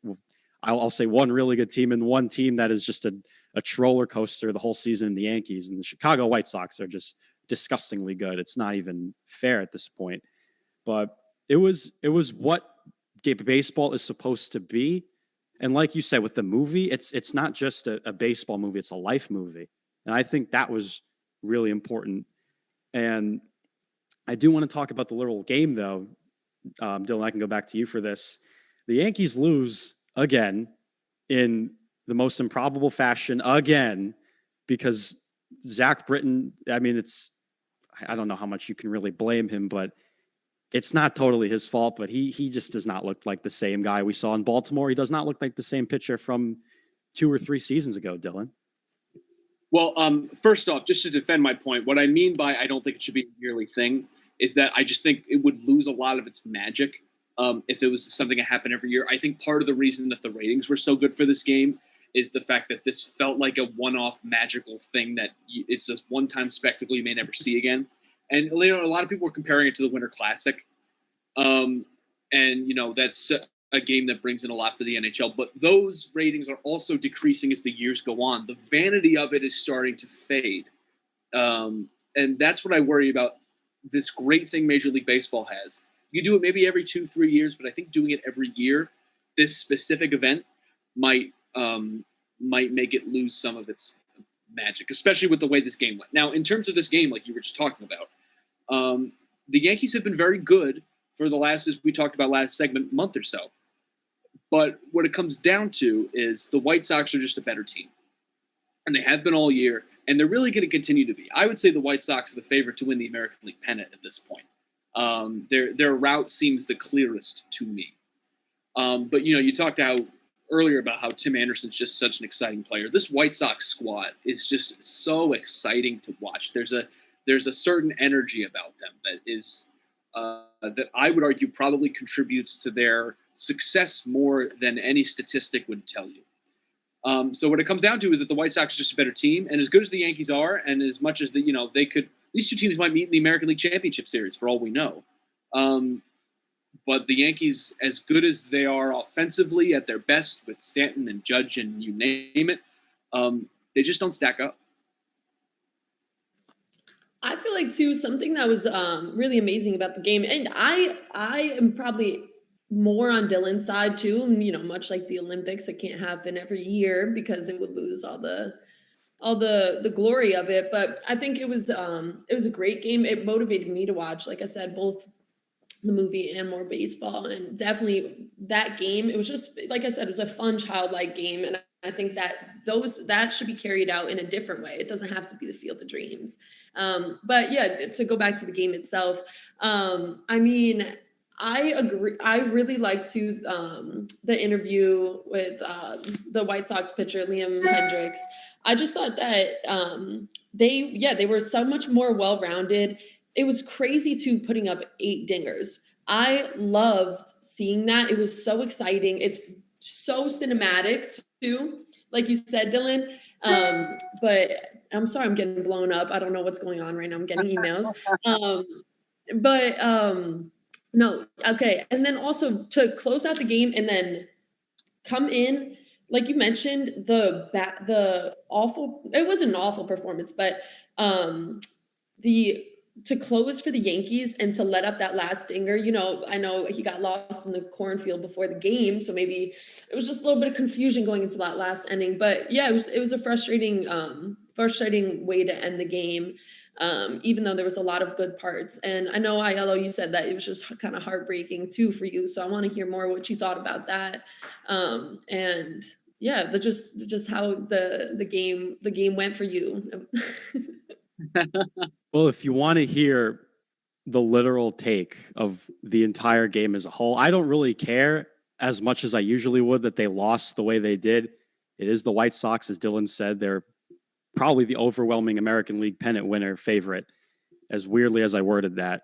But the one thing that just set me off in my house, and I was running around screaming like a maniac, was the one foul ball that was hit to third base. Had that ball stayed fair and not been called foul, the Yankees would have won that game, because it was a foul ball on a 2-2 count. And Zach Britton who already has problems this season as it is. He just couldn't get that one break. And you need to, sometimes as a pitcher, you have to get that one break. And he just didn't get it. Tim Anderson comes up, and you know the rest of the story. I think what we are forgetting about the Yankees now is, I wouldn't say forgetting, but it's starting to fade away, is that they don't get everyone that they want anymore. I don't know what has happened, because they used to get everybody and anyone that they wanted. They're like the 90s Yankees, where Tino Martinez just showed up. Darryl Strawberry signed on for however long it was. And then Paul O'Neill shows up, and Derek Jeter. They were just getting everyone they wanted. They were trading for Bobby Abreu, A-Rod. They got A-Rod at one point, and that was in 2004 when he was the best player in baseball. Now, Brian Cashman has gone away from the method that has made them so spectacular, and he's all into the 3 true outcomes: hit or walks, strikeouts, and home runs, right-handed power bats who can't run. And he just doesn't understand. He doesn't do anymore where it was switch hitters and southpaws, and they were whacking home runs to the short porch, and it was great defense and great pitching. But now they've completely done a 180 to the other side of the spectrum, and they don't do that anymore. But the point I'm trying to make is, the Yankee way 20 some odd years ago, it's not going to work now. I'm sorry. It's not going to work now. The Chicago White Sox are the nasty, bad kids who don't listen to the adults, yet they still kick everyone's behind. And that's just how baseball is played today. And the Yankees, I think, are still a little in the past with that. I think they need to do things like abolish the facial hair policy. They need to become more new school in terms of competitiveness in the mental game, because they're still a little behind in that. And our producer, Alex Walls, you guys can't see him, but he's sitting on his desk with a very puzzled look as I talk about this Yankees aura now. But I think they need to start adapting a little bit more to the modern game. I don't think that the way that they're doing it now is going to win them a World Series. There's not enough nasty on this team. I think, can we coin that? Is it not enough nasty? We need some more nasty. And steal a little bit from Greg Popovich here. I think they need some more nasty. I don't know how you guys feel about it, but Dylan, I think they do need some more nasty. Well, I'm not sure if nasty is the word, because I wouldn't even really describe the White Sox as nasty. I think what they are is really, really, really fun. I think the people who are able to remember that this is a game, and keep that in mind, I think that tends to be the teams that are most successful at this point. I mean, we look at the players we find most entertaining in baseball right now. You know, you earlier mentioned that Fernando Tatis Jr. is the most exciting player in baseball. Oh, and he by really far. is. And you can look at the way he approaches the game, or, you know, someone like Vlad Jr. or like Freddie Freeman, that I think is a perfect example, specifically in the last year. You can see very clearly the childlike aura of things. And the Yankees do seem, and I've talked about this before, but they do kind of seem like they feel like they're above that. Yeah. Which is just, it's a weird way to approach playing a game, if that makes any sense. And I think until the Yankees resolve that issue, which is internal, very clearly, and something that feels almost cultural in some kind of ways. I'll give you an example. There's an article that came out this week And you saw I posted about it on Twitter, that people feel the Wave should be banned at Yankee Stadium. Oh my God. There's a certain feeling that the Yankees are above these types of things. I've never been so angry in my whole life, and I've been pretty angry before. I think like that is just a perfect example of the Yankees feel they're above this Wave playing I will emphasize this, a game. And until the Yankees figure that out, they're just not on the same level as the rest of these teams. I think something to keep in mind too, though, I know you guys are mentioning like they might need to, especially you, ILO, you're passionate about a shift towards a more modern form of playing and existing and having a culture for the Yankees, but they are, I would argue, the most desirable team for young players. I mean, of course, if you're growing up in Chicago, you probably want to play for the White Sox, or, you know, you see this Field of Dreams game, you see that emphatic finish, you want to play for the White Sox, or you have a certain allegiance to another team. But I feel like minor or college players, even high school players, people good enough to go right to the pros after, there's something about the Yankees that's so desirable. That magic of the 90s, I don't think is gone though. I mean, I do think in certain ways that there should be more fun.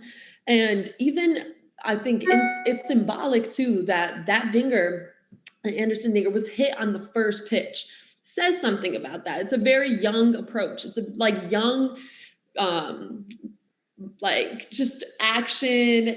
He's taking it into his own hands, swinging at the first pitch, going yard. I feel like that's symbolic of kind of that childlike, or even the nastiness you were saying, ILO. And that kind of reminded me too.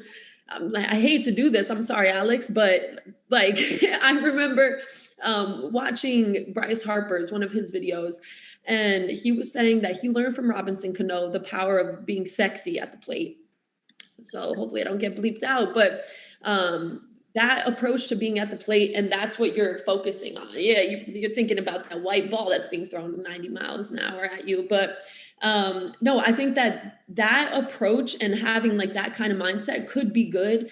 But I do think that they're still highly desirable for any young player to come to, and their fan base too. We might have said earlier before the show that they need to pick, or baseball needs to pick, are you trying to get a young audience or trying to keep your old audience engaged? But I think that the Yankees, they have that old audience. And I do agree, though, that they could do certain things like having more fun, just having different marketable things besides home runs for people to be engaged could be a really good thing for them. They certainly are still the Yankees. And I think that's the main point here. And, that still attracts old and young. And we hope our show continues to attract old and young. We've got so much going. It is now 12:22 at night. It is officially Sunday in New York. And we got talk about the Giants and Jets coming up in just a second. So stick around here on One-on-One on WFUV.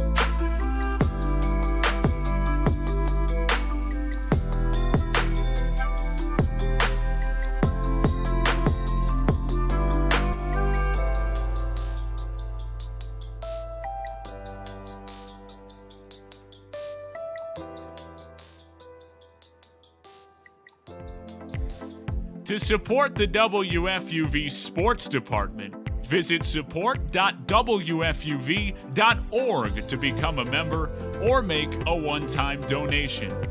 WFUV Sports, home to New York's longest-running sports call-in show and the flagship station of Fordham Athletics.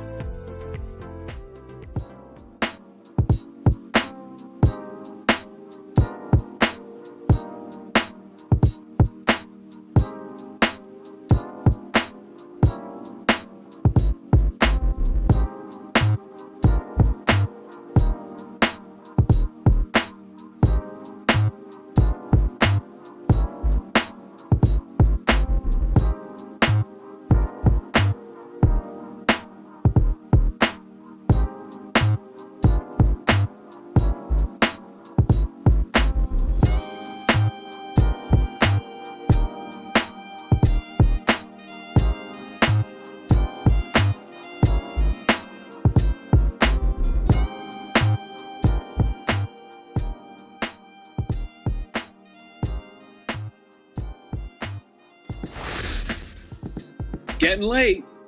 Midnight 25 is the time here on Sunday morning, and it's still one-on-one. We still have you till 2 a.m. on WFUV 90.7 FM, WFUV.org, WFUVsports.org, Facebook, YouTube, all of these different places. I'm sure Twitch and Discord eventually, but not yet.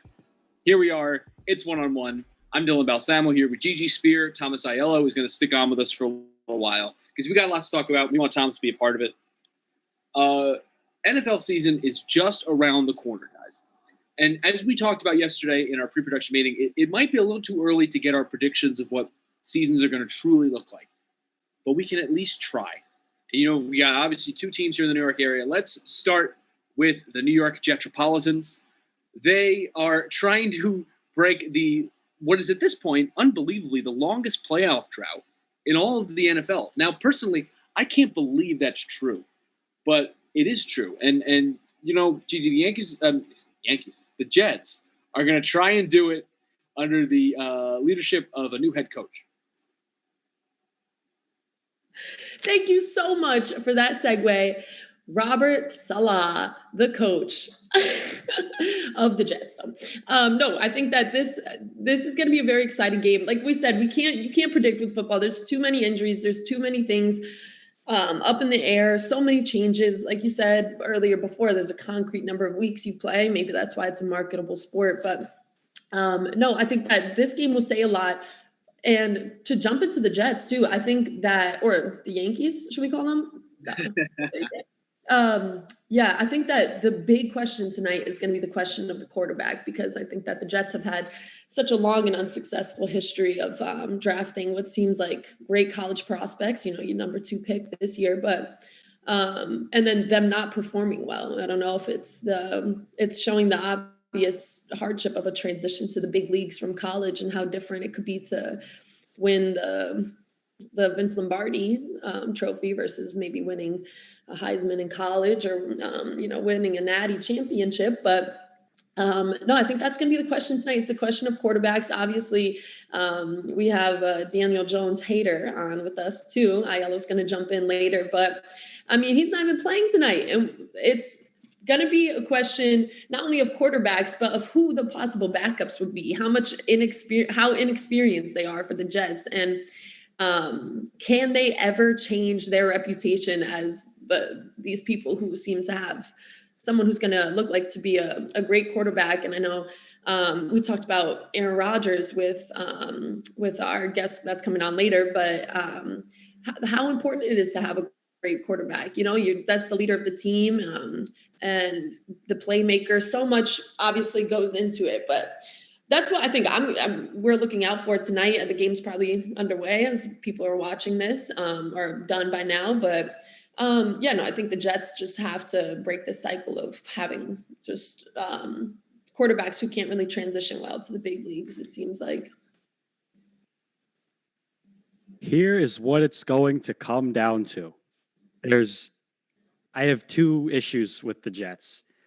Can Robert Saleh lead? That's the first issue, because the Jets have had morons essentially as head coaches the last 3 or 4 times they've tried this. Rex Ryan, I think it was Todd Bowles was the other guy. He's excelled though as an OC in Tampa Bay. And Adam Gase, who is just apparently a quarterback cancer, self-proclaimed offensive genius, but for some reason his team scored 10 points a game, which is depressing.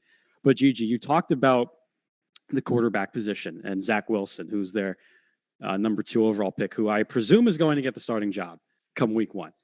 The Jets quarterback situation has been essentially like the Knicks. It's just been a revolving door of people coming in and out it seems like 10 minutes, right? Zach Wilson, I have no expectations for this kid. I don't do this for rookie. I do this for all rookies in all sports. I put no expectations because I don't know what to expect from these guys. And with Zach Wilson, he's coming into a situation that has just been so broken for such a long time. And Dylan, like you mentioned at the beginning, the longest playoff drought in the National Football League, not to mention they're going to be competing in probably the toughest division in the AFC. Between them, the Buffalo Bills are really good. The Patriots are going to be good again. And the Miami Dolphins are going to take a step forward because they have to. There's no reason for them to go backwards. The Jets, they have the quarterback thing, I think figured out. I'm not going to say Zach Wilson's the answer, but if he is the second coming of, I don't know, do you want to say Eli Manning? Is that fair? Do we think that's a fair bar at his peak? Yeah, I think that's a humongous win. And the team around him, I mean, Mekhi Becton, who is going to be an all-pro left tackle one day. He's the Jolly Green Giant, as I call him. He's 6'7", pushing 300-something pounds as an offensive lineman. And they've got Elijah Vera Tucker, their other draft pick this year. So offensively, I think they're starting to put the pieces together. The defense is also, I think, in the same position. They added Carl Lawson from the Bengals, who 5.5 sacks last year, 36 total tackles, 18 of them solo, and he forced 2 fumbles. And I think this is a great value signing for the Jets. This reeks, as a Packers fan, I can tell you that this reeks of when Green Bay first signs Zadarius Smith, a guy who was kind of stuffed in the middle of the pecking order on his previous team on defense, but goes to Green Bay and has become one of the best edge guys in football. And I think with Lawson, he could be one of the best D linemen in football. But like I said, what's going to come down to, can Robert Saleh lead, and is Zach Wilson the answer at quarterback? They haven't been able to answer that for such a long time. And I don't know how you guys feel, but leadership at the 2 most important positions in football, you can't win without them. Gigi, you said it. But I just want to know what you guys think. I don't know if they're going to answer it this year. I'm setting no expectations at all for these people, at all. Well, to your point here, Thomas, you talk about the AFC East here, and for a long time it was just dominant. You knew the Patriots were going to win every year. This year, it's kind of up for grabs. With the Patriots are going to improve, the Bills are good, the Dolphins are going to improve, but I'm not ready to label the Jets as bad. You know what I'm saying? Someone's got to pull the short straw in the division, obviously, but I'm not ready to say this Jets team is going to be unbearable to watch. You know what I'm saying? As most last place teams are. But here's what it comes down to. I'm actually going to bounce this right back to Aiello, and then we can hear from Gigi after that. Okay. Talk about Zach Wilson. Obviously, as people know, he's the number 2 overall pick, quarterback from BYU, is going to be stepping into this Jets helm. And I think an issue we have seen with specifically new quarterbacks for the Jets as they've come in and out over the last few years. You talk about Sam Darnold and even the people who are trying to take it over before him, is that there's a lot of pressure on here because Jets fans, they want the success immediately because they know they're in New York. They know what they deserve. They know what their team can be like. They know what the culture can be like when it's good. So I'm curious what you guys think. And I'll start with you here, Aiello, is what is a reasonable expectation for this first year for Zach Wilson? What should we expect, obviously from the Jets in general, but more particularly from him taking over this offense? What should we be looking forward to here? Wow. Okay. See, yeah, you're right. Because the rookie quarterback thing, it's so hard because teams almost always have someone in front of them. And you get situations like Tyrod Taylor basically has his lung blown up by team physicians, although I'm sure it wasn't intentional. But then you have Justin Herbert come in and he has the greatest rookie quarterback season of all time. There's extremes like that. But traditionally, there's someone in front of these rookies. Zach Wilson's getting thrown into the flames immediately. I think for the Jets, and I don't know, shout out to all of our Jets fans in the station at WFUV. I think just going at near the 500 mark and Zach Wilson doesn't throw 40 interceptions or some ridiculous interception number, I think that's a humongous win for them. I think if they can just show that, hey, this isn't an Adam Gase, Rex Ryan led team, this is different. I think if they can just do that, I think that's a humongous win for them. And the Jets are going to jet. We know that this is going to happen because, well, it's the Jets. They're not the Cowboys, though. We can talk about them in a minute. But they drafted a running back by the name of Michael Carter. They drafted a safety, a D-back by the name of Michael Carter. Exact same names. How did the Jets? Only the Jets can do this. I swear. Granted, you can say a lot of crazy things with a lot of teams, but only the Jets can draft 2 guys with the exact same damn names. It is. I can't even describe how ridiculous it is. But no, back to your point, and Gigi, you can pick up from here. If they just show that they can hover around 500, like if they go 8-10 because it's 7-10 because it's 18 weeks of football. Now, if they do something like that, or they go 8-9, I think that is a humongous win for the Jets this year. Well, I wish we had 2 Thomas Aiellos here at WFUV. That'd be fun. That'd be something WFUV could do too. Okay. So this is what I would say too. I think I'm kind of like, I put a lot of pressure on the Jets. I think I'm putting way more pressure on the Jets organization and choices than I am on Zach Wilson. And I think that's the approach a lot of people should take. He's 22 years old. Like, yeah, he dominated at BYU threw for 400 yards and more in his last game as a college player before declaring for the draft, and then, get selected number 2. But I think you could also just go straight to the source with him. I think you listen to what he's saying too in his approach.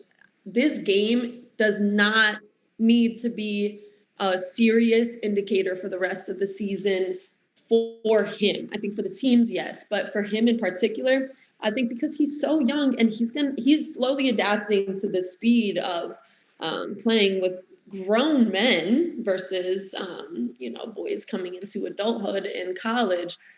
That is going to be a very serious thing. And he even said himself, he recognizes practice is a different way than AI was thinking about practice, but he's seeing practice as a place where he could make mistakes and where he could throw a pass that he's probably not going to throw in a game. And I think that approach is great because he's getting all his knowledge out and gained in practice. Maybe he doesn't have a clear vet that he could learn from in that position right now, but he is making the decisions for himself. So I think tonight what we could see is maybe some stupid passes from him for sure. But I think that if he goes in with a clear vision and kind of no expectations for himself, I think that would be the best thing for them. And just to go back to your point too, what should we expect for the Jets? And obviously Zach Wilson, what should we see?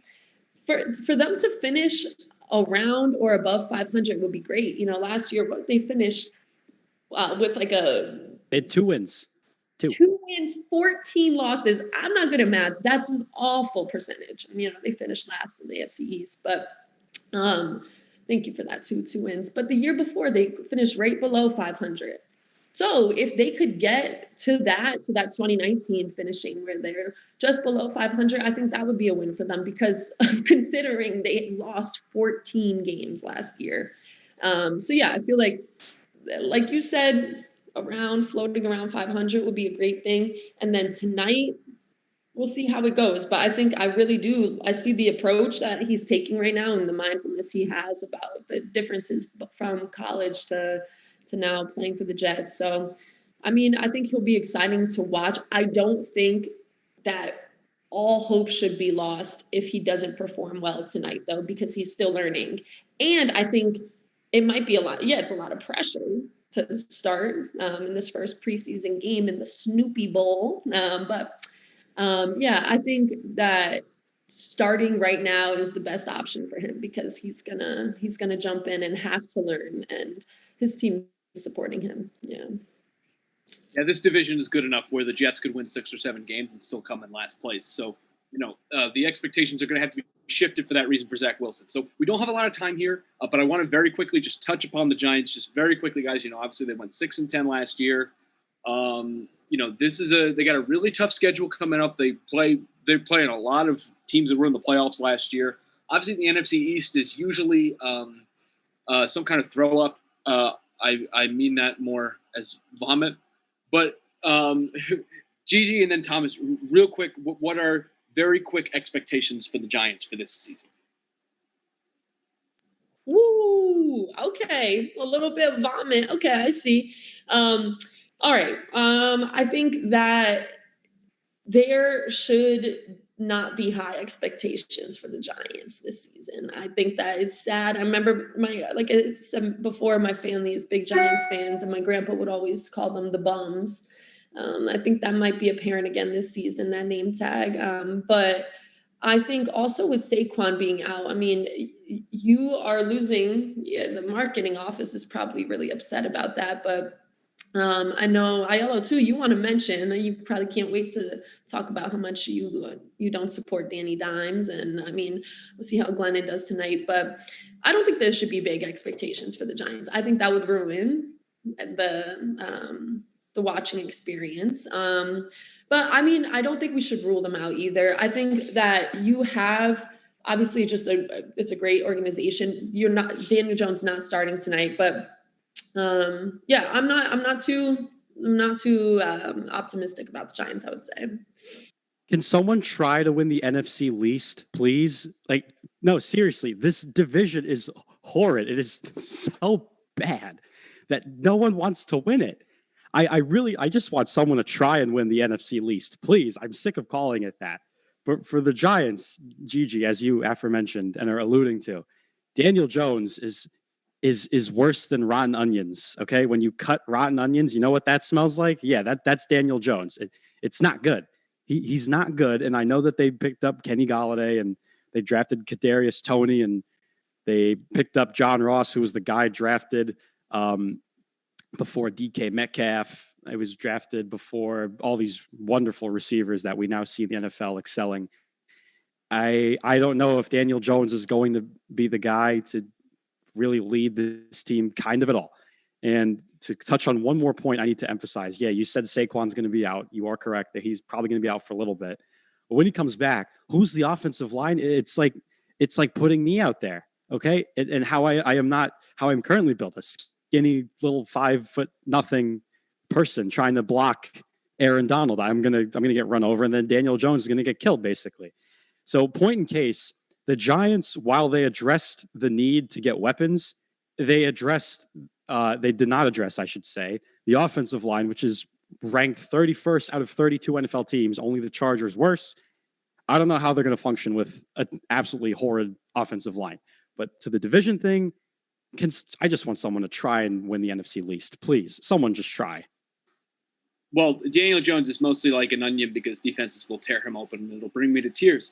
But that's really the point of things here. And that'll wrap up our NFL talk for now. We got some really exciting stuff coming up for you in the 1 o'clock hour. But before that, we're going to talk with James Corrigan, a WFUV alum. It was a great conversation Gigi and I had with him. So we hope you stick around. Still lots more to come here on One on WFUV.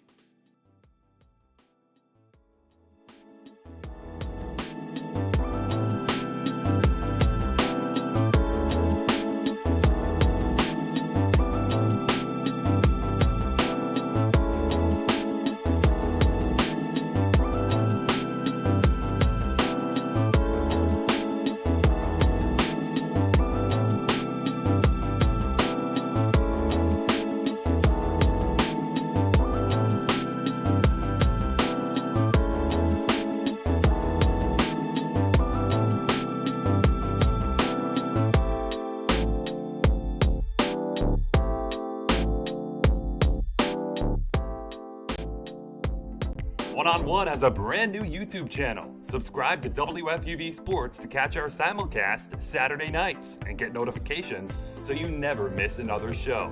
Miss the show? You can find on-demand segments, interviews, and highlights every week.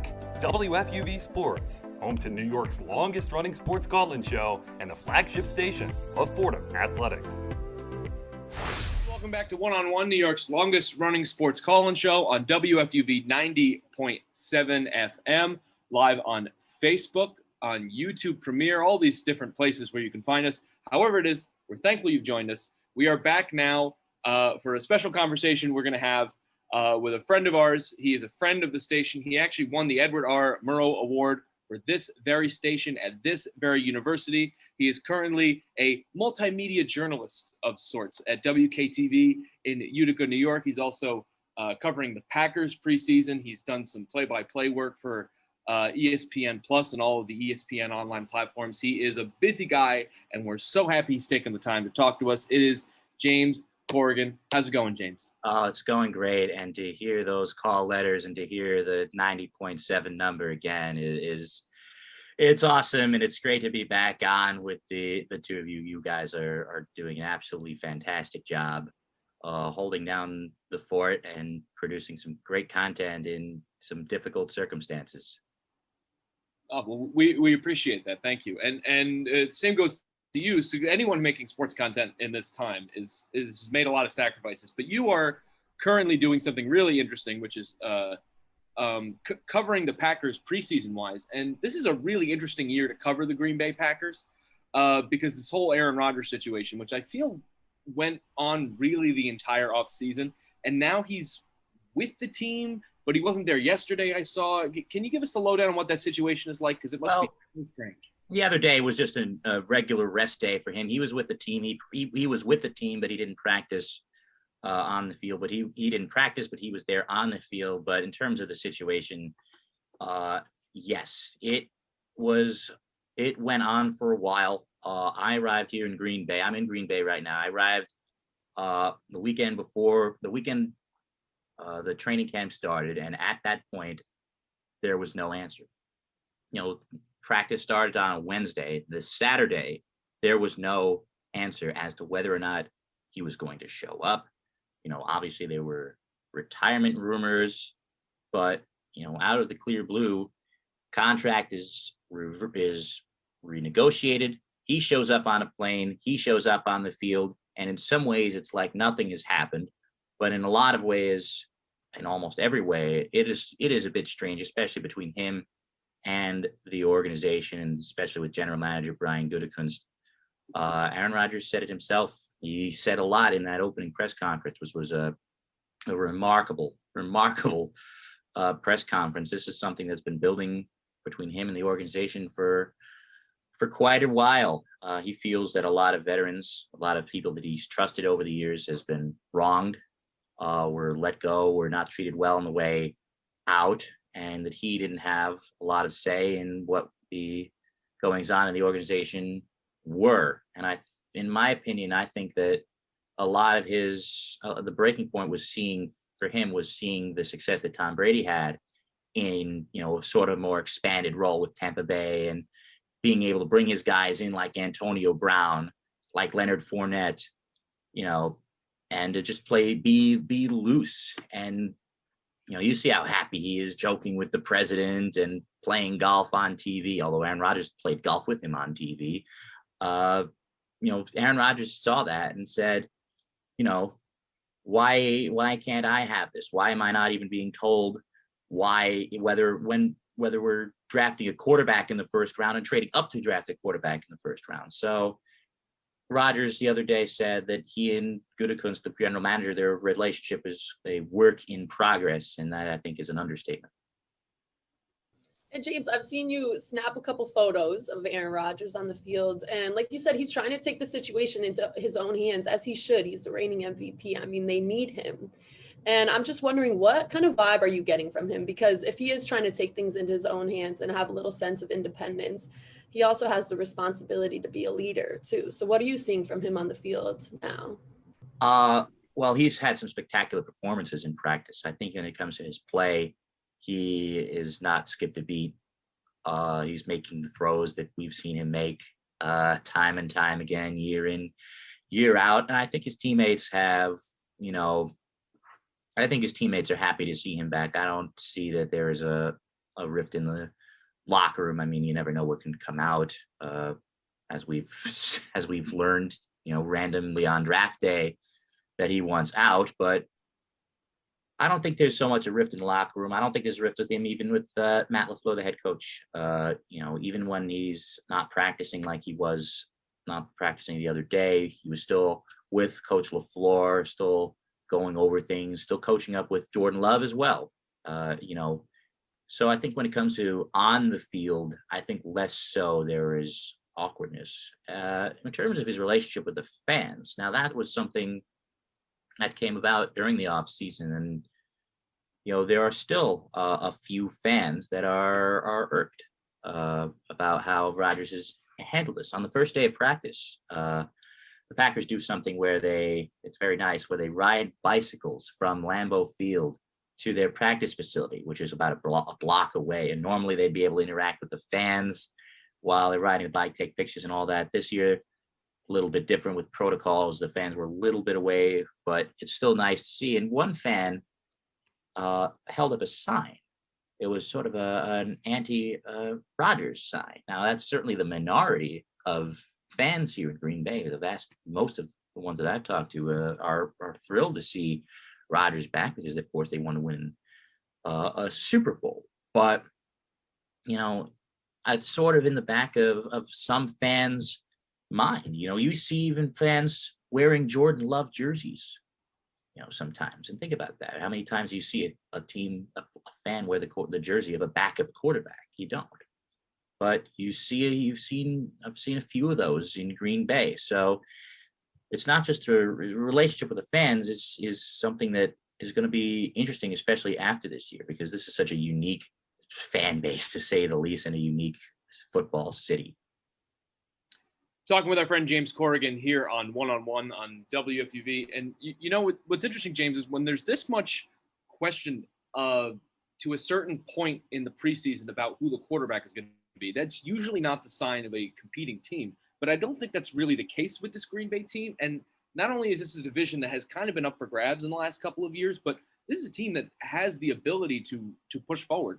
So what's the energy around this training camp right now of what they expect out of this year?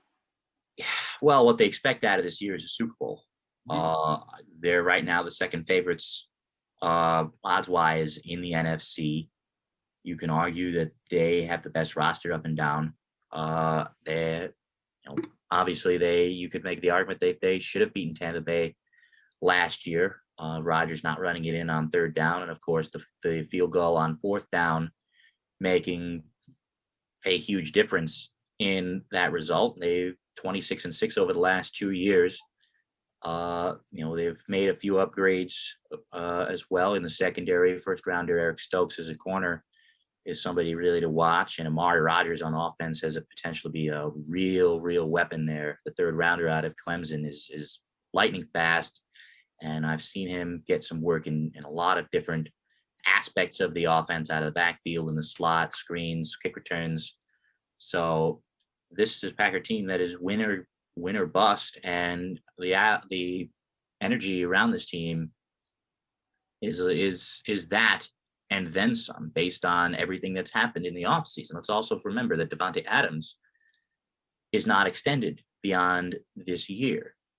We all saw the Instagram post the story that he and Aaron Rodgers made of Jordan and Pippen. You can argue the egotisticalness of that post if you must, but this could very well be their last dance. And Jordan Love hasn't even appeared in the preseason yet in his NFL career. This Saturday's game against the Texans is going to be the first time he is on the field in a game setting for the Packers, because of course there was no preseason last year. He didn't get any game action last year. So, it's, teams are win or bust in the NFL a lot, but the energy is that, this could be it.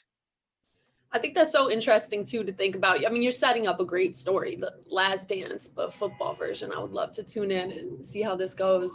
But also it's interesting to think about too, how quick people are to judge teams ahead of time. And ahead of the season even starting, there's so many unknowns too. And if you don't mind, I'd like to transition too to just talking about numbers in general. How misleading they could be, how important are they? As a news anchor and a sports anchor, you're with numbers all the time. You're always dealing with them. And so I'm just wondering, how do you manage these lists of stats that you get when you're researching teams and players, and how much importance do you really give to them? You can only give so much credence to numbers because, how do I put this? Numbers are only, numbers only put things in frames. Say you're looking at a picture frame. Numbers are a frame, but they it's what's inside the picture, that is important. Numbers can tell part of the story. Say the Packers aren't great. Say a team isn't great at running the ball. Okay, you're 31st in the league or whatever. Well, why? Is it because certain members of the offensive line are struggling? Are there injuries? Are people transitioning to new positions? Are there young players? Is a running back, coming off an injury? Is the running back limited in his potential? The same goes with news coverage. We've had a lot of, unfortunately, we've had a lot of the coverage of a pandemic lately that I've covered in upstate and central New York. When you see numbers, say hospitalizations or positive tests, or unfortunately people passing away, you can put those on a screen all you want, but when you talk to a doctor, when you talk to a nurse, when you talk to family members, when you talk to people with family in nursing homes, when you talk to community leaders, when you talk to elected officials, what they see on the ground, what you see on the ground, just being out in a community, the numbers are almost a compass. Numbers can almost only be a compass, and it's up to you to use that compass to find the story, if that makes sense. Excellent conversation we're having here with James Corrigan on One-on-One here on WFUV. Dylan Balsamo, Gigi Spear here as well. We're very grateful you've joined us. But, in talking about statistics, I'm curious, from what I've gathered, this is your first time around an NFL team for an extended period of time as they cover it. So, as analytics in talking about numbers becomes a more prevalent thing in most every sport, we see it all the time with baseball, but it seems to be a very big thing in football now as well. And we'll see it progress with further sports.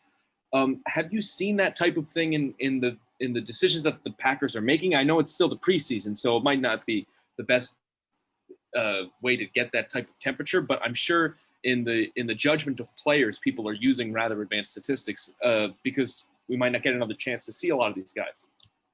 It's interesting. Some of the moves they've made, I would say have been a little bit more traditional, filling holes, the typical things about that, and also having to do with the dynamics of the team. For example, bringing in Randall Cobb.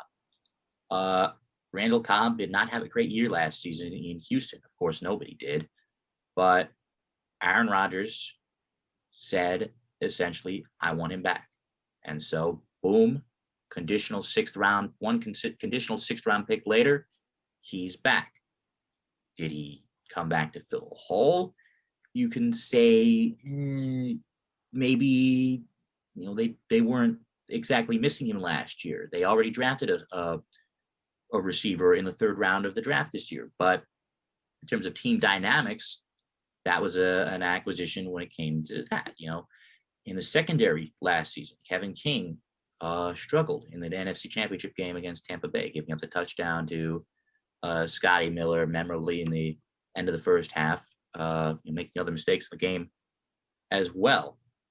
They go out and they draft a corner in the first round. So, it'll be interesting to see how it plays out when they cut their roster down.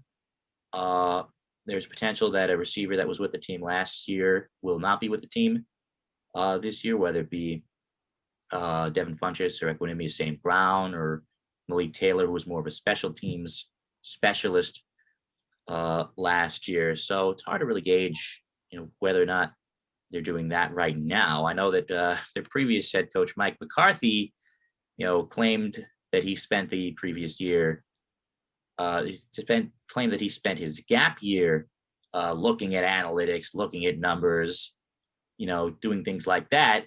And of course, he threw it all out the window in Dallas in his first year, and doesn't seem like he's getting much new school. If you watch the first Hard Knocks, that's for sure. So I guess it depends on the organization. So it'll be interesting to see whether or not it plays into account when they get to 53. Oh, I'm sorry. There was a big, obviously in New York, there was a fire truck going by. I couldn't unmute yet. But you know how it is. I wish you had. That would have been such great entertainment. Natural sound. We need natural sound here. This is radio. Okay. That's the real magic. I'm not wishing any tragedy upon anyone, but if another one could come by soon, it'll be good. All right, I'll speak that into existence. So also too, I think that I saw a couple tweets about the Olympics coming from you. And I know we're talking about Green Bay right now, and that's your current assignment. You're there right now eating a lot of cheese, enjoying life. But I'm wondering too about the Olympics for you. I know you tweeted about 2 New Jersey natives and how New Jersey actually breeds athletes. It's not Texas, it's not California, it's not what people think, it's New Jersey. And you guys are both Jersey natives. So I'm wondering, like, for you, I want to hear who your teams are, first of all, that you support. And second of all, how invested were you in this year's Olympics? That is my big question about the Olympics this year, because I was not invested really. And usually I feel like I would be. So I'm just wondering about that. What pro teams do you have? And I guess college you could dip into too. And then how was watching the Olympics for you? Well, the Fordham Rams come first and foremost, of course. I mean, that goes without saying. Along with the Mets, the New Jersey Devils, the Brooklyn Nets, who are not exactly popular in Wisconsin right now, but you know, it goes both ways for the Milwaukee Bucks in New York. But when it comes to the Olympics, you know, it's very interesting. There's a saying that all politics is local. I feel like that it's similar for the Olympics when it comes to, you know, certain Olympic athletes. Give me an example. In Utica, you know, there was I'm sorry to interrupt. There it is. There you go. You got your wish. You know the funniest part about this? I can't even hear it. So if you had not said anything, this would have gone without saying. This is one-on-one, by the way. We're talking with James Corrigan on WFUV. So go on, James. You're talking about your teams. Everything, you know, in terms of the Olympics, I feel like the local aspect has been overlooked until this year, where you see so much on NBC with these celebrations and these watch parties. One example is in Utica, there was a local athlete, that was a current high school student, believe it or not, that competed in the Paralympic trials in wheelchair racing. And we covered it. You know, we got to interview, you know, this athlete and follow his journey in the Paralympic trials. And he didn't make the team this year, but I feel like that is something that you see in local news, you see in local coverage. You know, in New York, there are so many athletes. In places like Houston, Texas, you know, there were 13 gold medal winners in Houston, from Houston, Texas alone. But, you know, where I'm from in New Jersey, you know, people like Sydney McLaughlin, who, you know, went to Union Catholic High School. You know, people have been following her career in New Jersey. I was following her career even when she was in high school. She was such a phenom, and when she made the Rio Games, she was a high school student then. People like Athing Mo from Trenton, you know, Jalil Muhammad from Queens.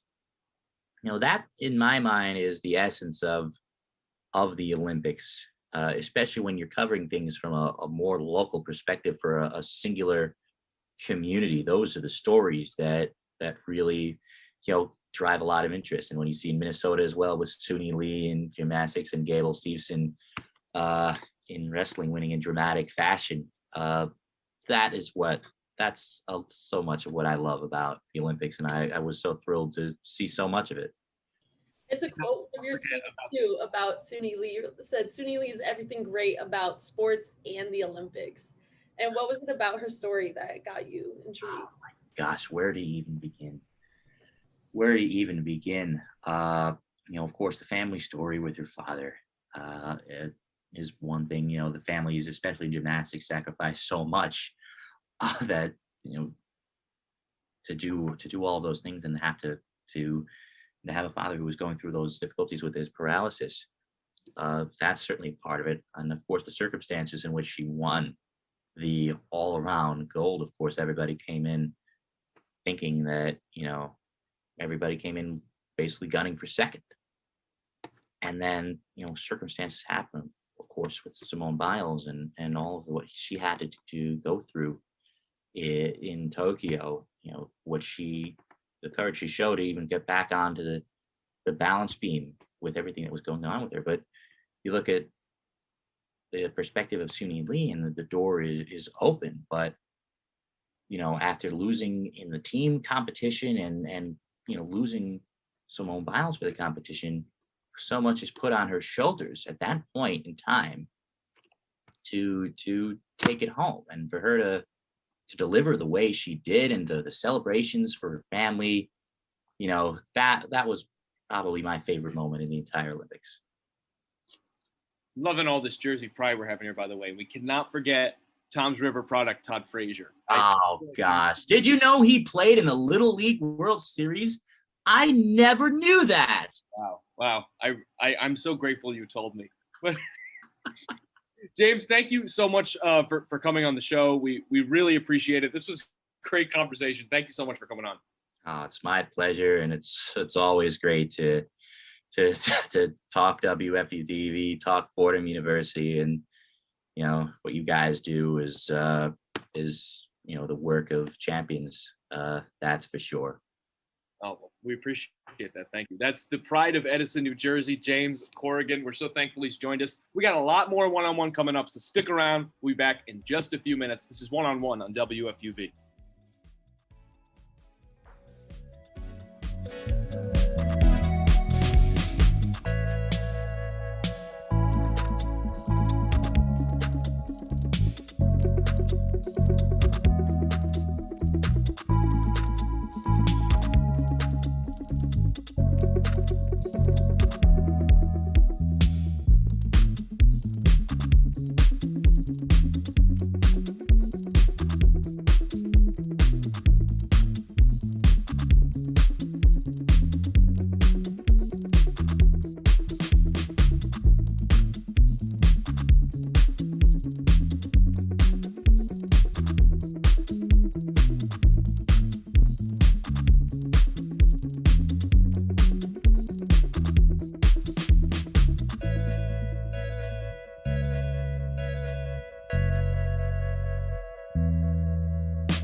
Be sure to follow WFUV Sports on all of our social media platforms.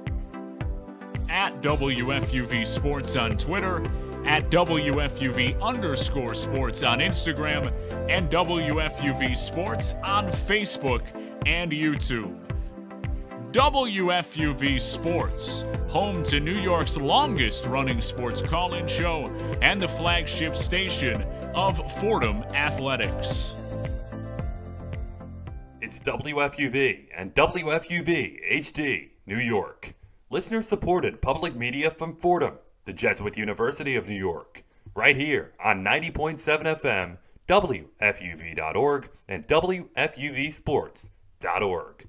This is One-on-One, New York's longest-running sports call-in show on 90.7 FM, WFUV.org, and WFUVSports.org.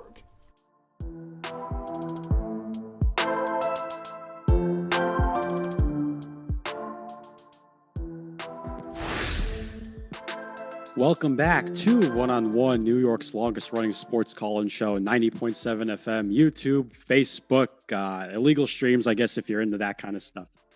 But I am, of course, kidding. I am kidding, of course. But we are back here. Dylan Balsamo, Gigi Spear, and me, Thomas Aiello, we're here with NBA headlines. And the NBA, as we know, guys, it's a nonstop machine. It is a year-round event at this point because everyone is so tuned in between the draft, summer league, free agency. So many things happen. And we have two contracts being handed out now. First of, I want to start in the town of Los Angeles between the LA Clippers, not the Lakers, the Clippers. Kawhi Leonard has reached an agreement with the Clippers on a 4-year extension worth $176.3 million. That is a big number with a 4th year and the player option. And look, last season, the Los Angeles Clippers, they were, I want to say tripping over themselves. It was more of what parts are just out there that we can put together to make some kind of playoff run. And I think that they did a damn good job with the injuries to Kawhi Leonard. He has, of course, the torn ACL, and they did hand him this contract. But I think, and Gigi, I'll start with you. that this is the sort of player that you risk a contract for. And I think without him, only the Clippers go as far as Kawhi Leonard goes. So I think, and you can agree, this contract is definitely going to be worth it. Oh, a mere $176 million until 2025. Yeah, it's no big deal for them, I guess. They had to do it. Yeah, no, this was an obvious signing. This obvious win for the Clippers. The big consideration, which we were talking about in the break, is about injury. So, I mean, he has an ACL injury, and the length of his contract, 4 years, might say a lot about the health of his knee right now. I mean, like we were saying before, you can't really rely on the Clippers to stay fully healthy right now, Kawhi and Paul George. But I love Kawhi. I think everybody loves Kawhi. The injury in the against the Suns obviously was devastating, and I think that he is the glue of the Clippers organization. He's dangerous, man. Like, when he was really put on the radar after his championship in Toronto, I mean, obviously he was excelling before that, but it was clear that the Clippers would be the most dangerous team. And I think we could all remember the time when people were putting them first in the league. They definitely were not putting the Nets first, but times have changed a lot. And I think that, I mean, you guys probably discuss it all the time on Pick and Pod too. Like, the health of Kawhi Leonard is so important.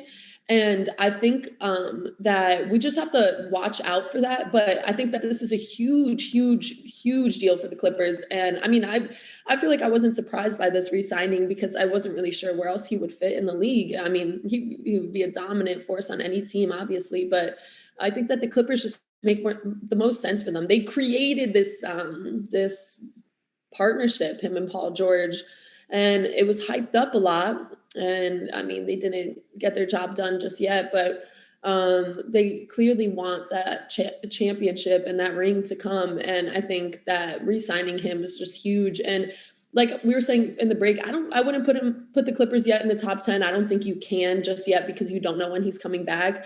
But they're still top 15 teams in the league for sure for next year. And the Clippers, they had a great record too. I mean, it's hard to judge. They were not that far off from the Bucks record too. I think around like 47 wins, 25 losses, something like that. But yeah, I think that we could see some similar numbers out of them this year. But I wouldn't hype them up too much yet because there's just so much unknown because of his health. Well, first off, to your point from earlier, Thomas, credit to the NBA for making every single, even the most mundane parts of their yearly season just so exciting and entertaining and above all, just really enticing. That's a format I think every sports league here in the United States could really learn something from. I think the NBA is just absolutely perfect at that. But, to our point about Kawhi here, this is going to be his third season with the Clippers. And these first two in this Kawhi, Paul George era, if you want to call it that, have been from a completely objective standpoint of did you win or not. It's been a tad disappointing. Now, I think we have a big tendency to specifically when it comes to basketball, when a season doesn't work out, is to blame your best player. But as I think anyone who has observed this Clippers team knows, the Clippers not winning at all is not Kawhi's fault. He's doing everything he can. And I think it is that loyalty to some extent and the mentality he has brought to this Clippers franchise over the last couple of years that has more than anything really earned him this extension. And I think the Clippers are really doubling down on this Kawhi era that they're in. And now the real challenge for them is to build the right thing around him. I would also argue that, the Clippers are not the best, a top 10 team at this point. But Kawhi is a player you can build around. I think we just finished watching a season with Giannis where you look at the Bucks and the way they were able to build around him, and people doubted if they had enough talent. But, Giannis was a talent that can get you to a final. And if you give him just the right pieces, things can work out. And I think the Clippers can do that same thing for themselves. They can have that same aspiration for themselves. And, they've made that investment in Kawhi now. And you hope for their sake that they figure out the right things to do in order to make that happen. I think the one issue that I have with the Clippers team is, imagine taking this pen, right? And this pen is, of course, of no strength of any kind. Imagine taking this pen and asking this pen to hold up an entire condominium complex. Like, oh, okay, the sole weight is on this pen, excuse me. The problem with the Clippers is that Kawhi's knees are almost, I guess you could say, made of glass, because it seems like every other day there's some sort of issue. And they gave in a little bit here with this ACL injury. It's not a full tear, but it's partial tear, I think, is what the report officially said. And a lot of people do anticipate him coming back around April or March sort of timetable. But if his knees just explode, and we've seen this in the past with superstars, with Derrick Rose, the unfortunate reality of that Bulls team, all was dependent on his health, and unfortunately his knees collapsed. We saw the same thing with other players in the past, with guys who've had knee injuries and just it could not work. DeMarcus Cousins had an Achilles tear. I mean, that's a little different, but he cost himself a ton of money. He hasn't been the same player, but you have to wonder here, does Kawhi come back the same? I think it's so dependent on his knees, and as strong and as good and athletic as he is as a player, the knees need to hold up. That's the only thing, and everything else around them is pretty correct. And you can say that Ibaka's coming back off of back surgery. That's huge, but again, how good is he going to be? Because back surgery is very crippling. Scottie Pippen is living proof of that. Dwight Howard is too, but it's just on this minor, minuscule detail, and yet it can mess up the whole thing. And I think the Clippers need to find ways to reinforce that roster. Yes, it's good, but Gigi, you and I are talking about this during the break. The Clippers are not better than the Lakers, and I know that everyone loves to do that comparison, but they're not better than the Lakers. You and I can agree on that. In a single game, I think the Clippers win, but in a series, you said that the Lakers would win the whole way. Yeah, maybe once the Clippers are out of Staples Center and it's just the Lakers home, this comparison won't happen much. But no, I feel like, just to go back to your point too earlier,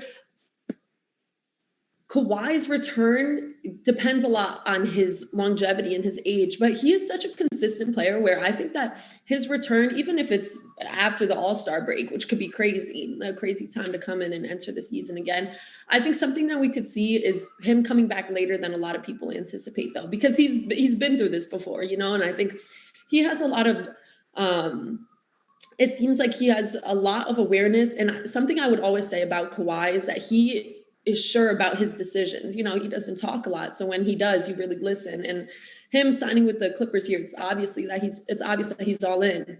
And so I think the same goes for his approach to rehabbing. I think that he's aware that he has this, but he knows that he just got an extra $3 million out of this deal. So, and that's just for next year. So he wants to come back for next year. I do think he's going to come back because he's so smart. He's going to come back later.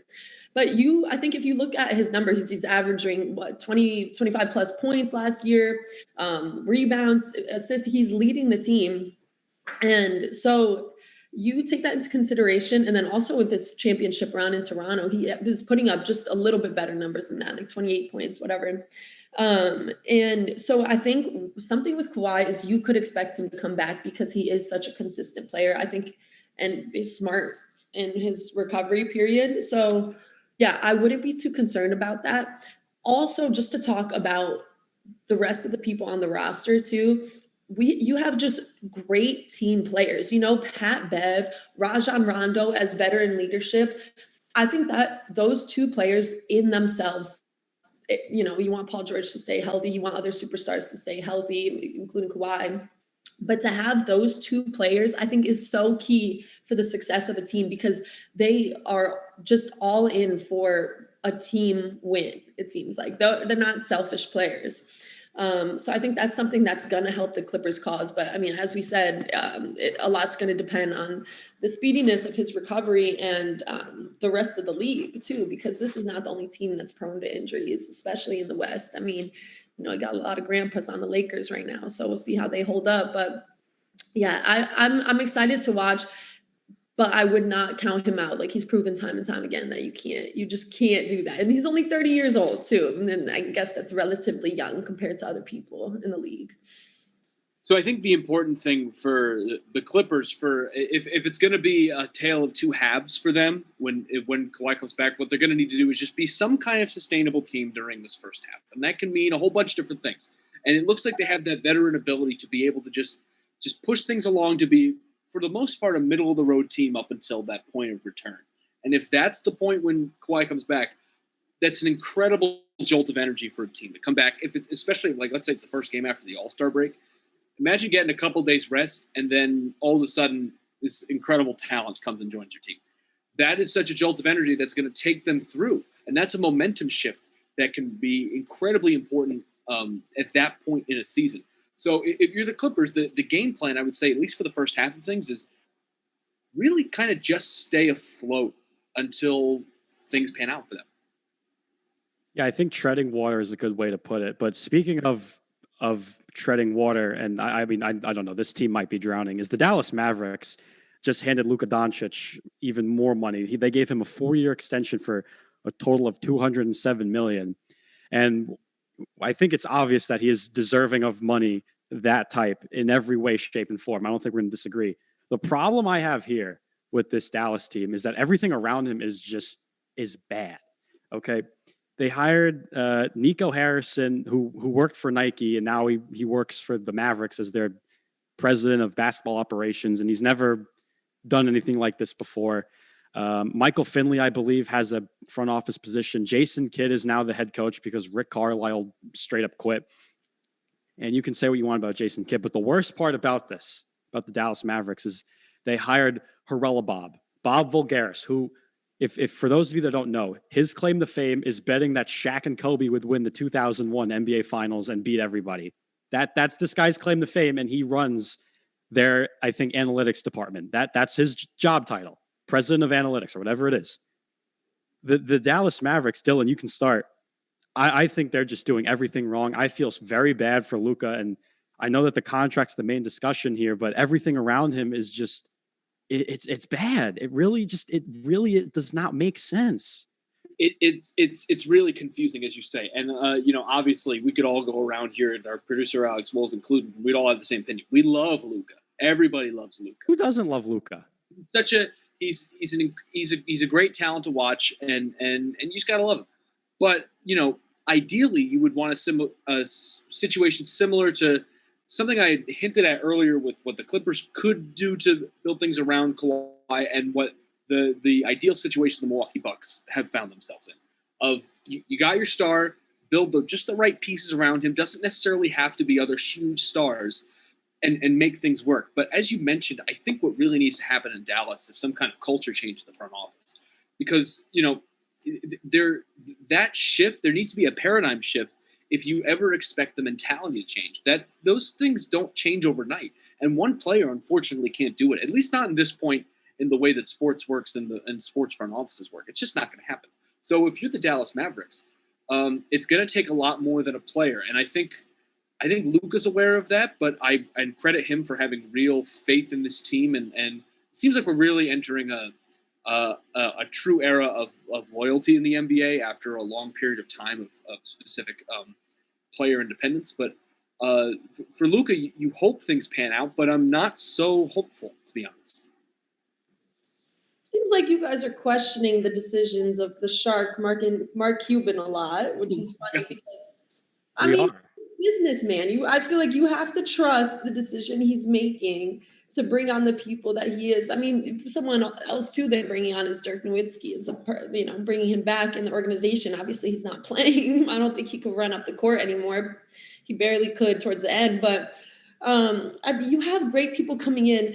I would say the Jason Kidd move was a great decision to get him as a coach until, I don't know if you guys saw this, but the book about Giannis that was just written, and they have horrible reports about Jason Kidd's time in Milwaukee. Like, he was so upset after one game in 2014 that he scheduled a practice for 9 a.m. on Christmas Eve.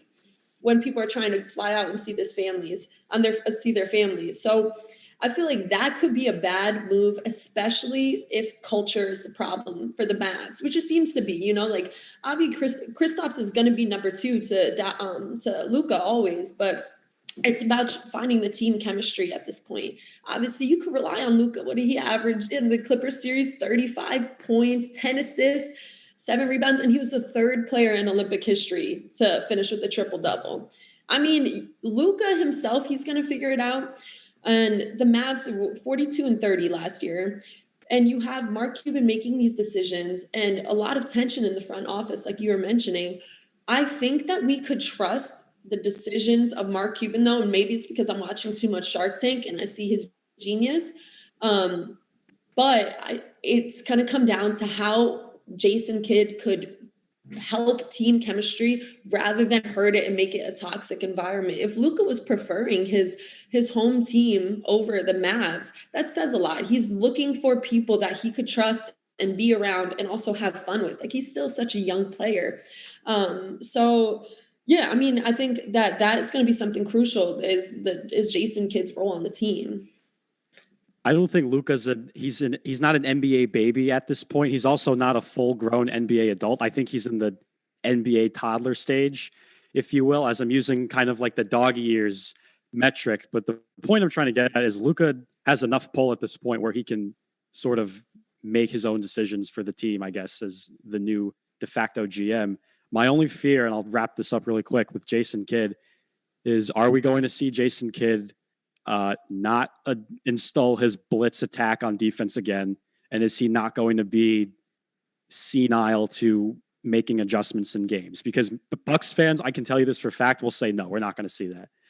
That is my biggest concern. And about Haralabob, very smart, incredibly annoying. Like, reading his Twitter, that guy just seems annoying and he makes you want to quit. And of course, Rick Carlisle and Don Nelson did both of those things.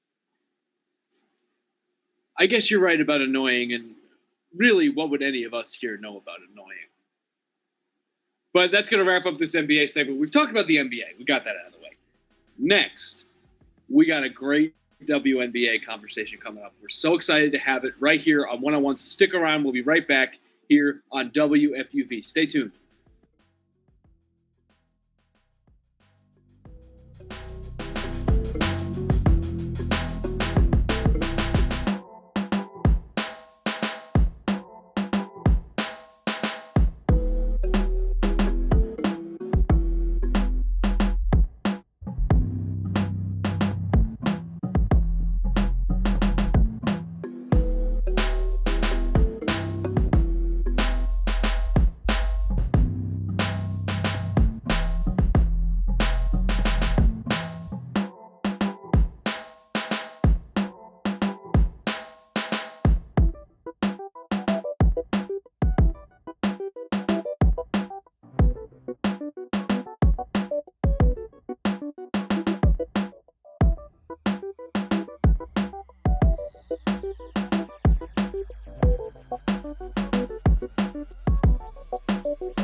Be sure to check out all of our latest podcasts on WFUVsports.org or wherever you get your shows, including NFL Friday, Nosebleeds, Pick and Pod, 5 on 3, College Gridiron, and FUV FC. Also, our newest edition, Off the Air, diving into the station's legacy with its most prominent alumni.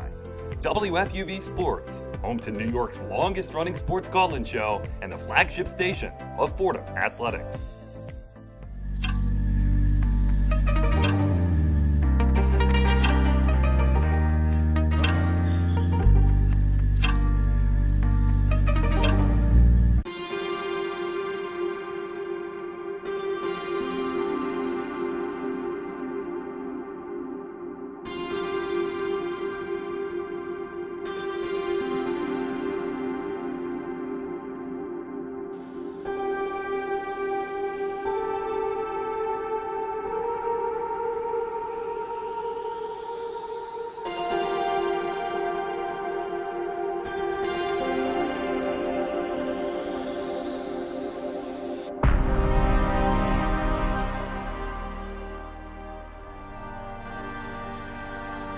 Welcome back. Welcome back. It's one-on-one here on WFUV 90.7 FM, WFUV.org, WFUVsports.org, Facebook, YouTube. However it is you're joining us, we're so thankful that you have continued. We got you for about another half hour here on WFUV and all of our platforms. I'm Dylan Balsamlo, Gigi Spear here with me. Thomas Aiello has rejoined us for another segment. Our producer, Alex Woles, here in the Zoom call with us. It's a party every time, and we're so grateful that you've joined us. Now, we're going to talk about something we don't usually get to talk enough about on this show, and that is the Women's National Basketball Association. They're right in the heat of their season. The Commissioner's Cup just was finished up just the other day. And Gigi, I don't know about you, but I'm very excited to see what this end of the season is going to bring for this league. Oh my God, I'm so excited. I think a lot could change in power rankings. Talking about the Cup first, though, what an interesting way. And I'm still wondering if it is helping ratings or not. And we were talking earlier before the show how the NFL is so good at structuring their season. They have a finite amount of games. It's clear. It's easy for fans to follow. Oh, it's week 1. It's blah, blah, blah. And I think that the Commissioner's Cup on Thursday was the WNBA's way of doing that. Not only is it drawing the crowd back in after the Olympic and All-Star break, but it's propelling them for the rest of the season and also seeing where certain teams are at. Because I think a lot of people were expecting different outcomes of the game. So the Seattle Storm ended up beating the Connecticut Sun 79-57 on Thursday.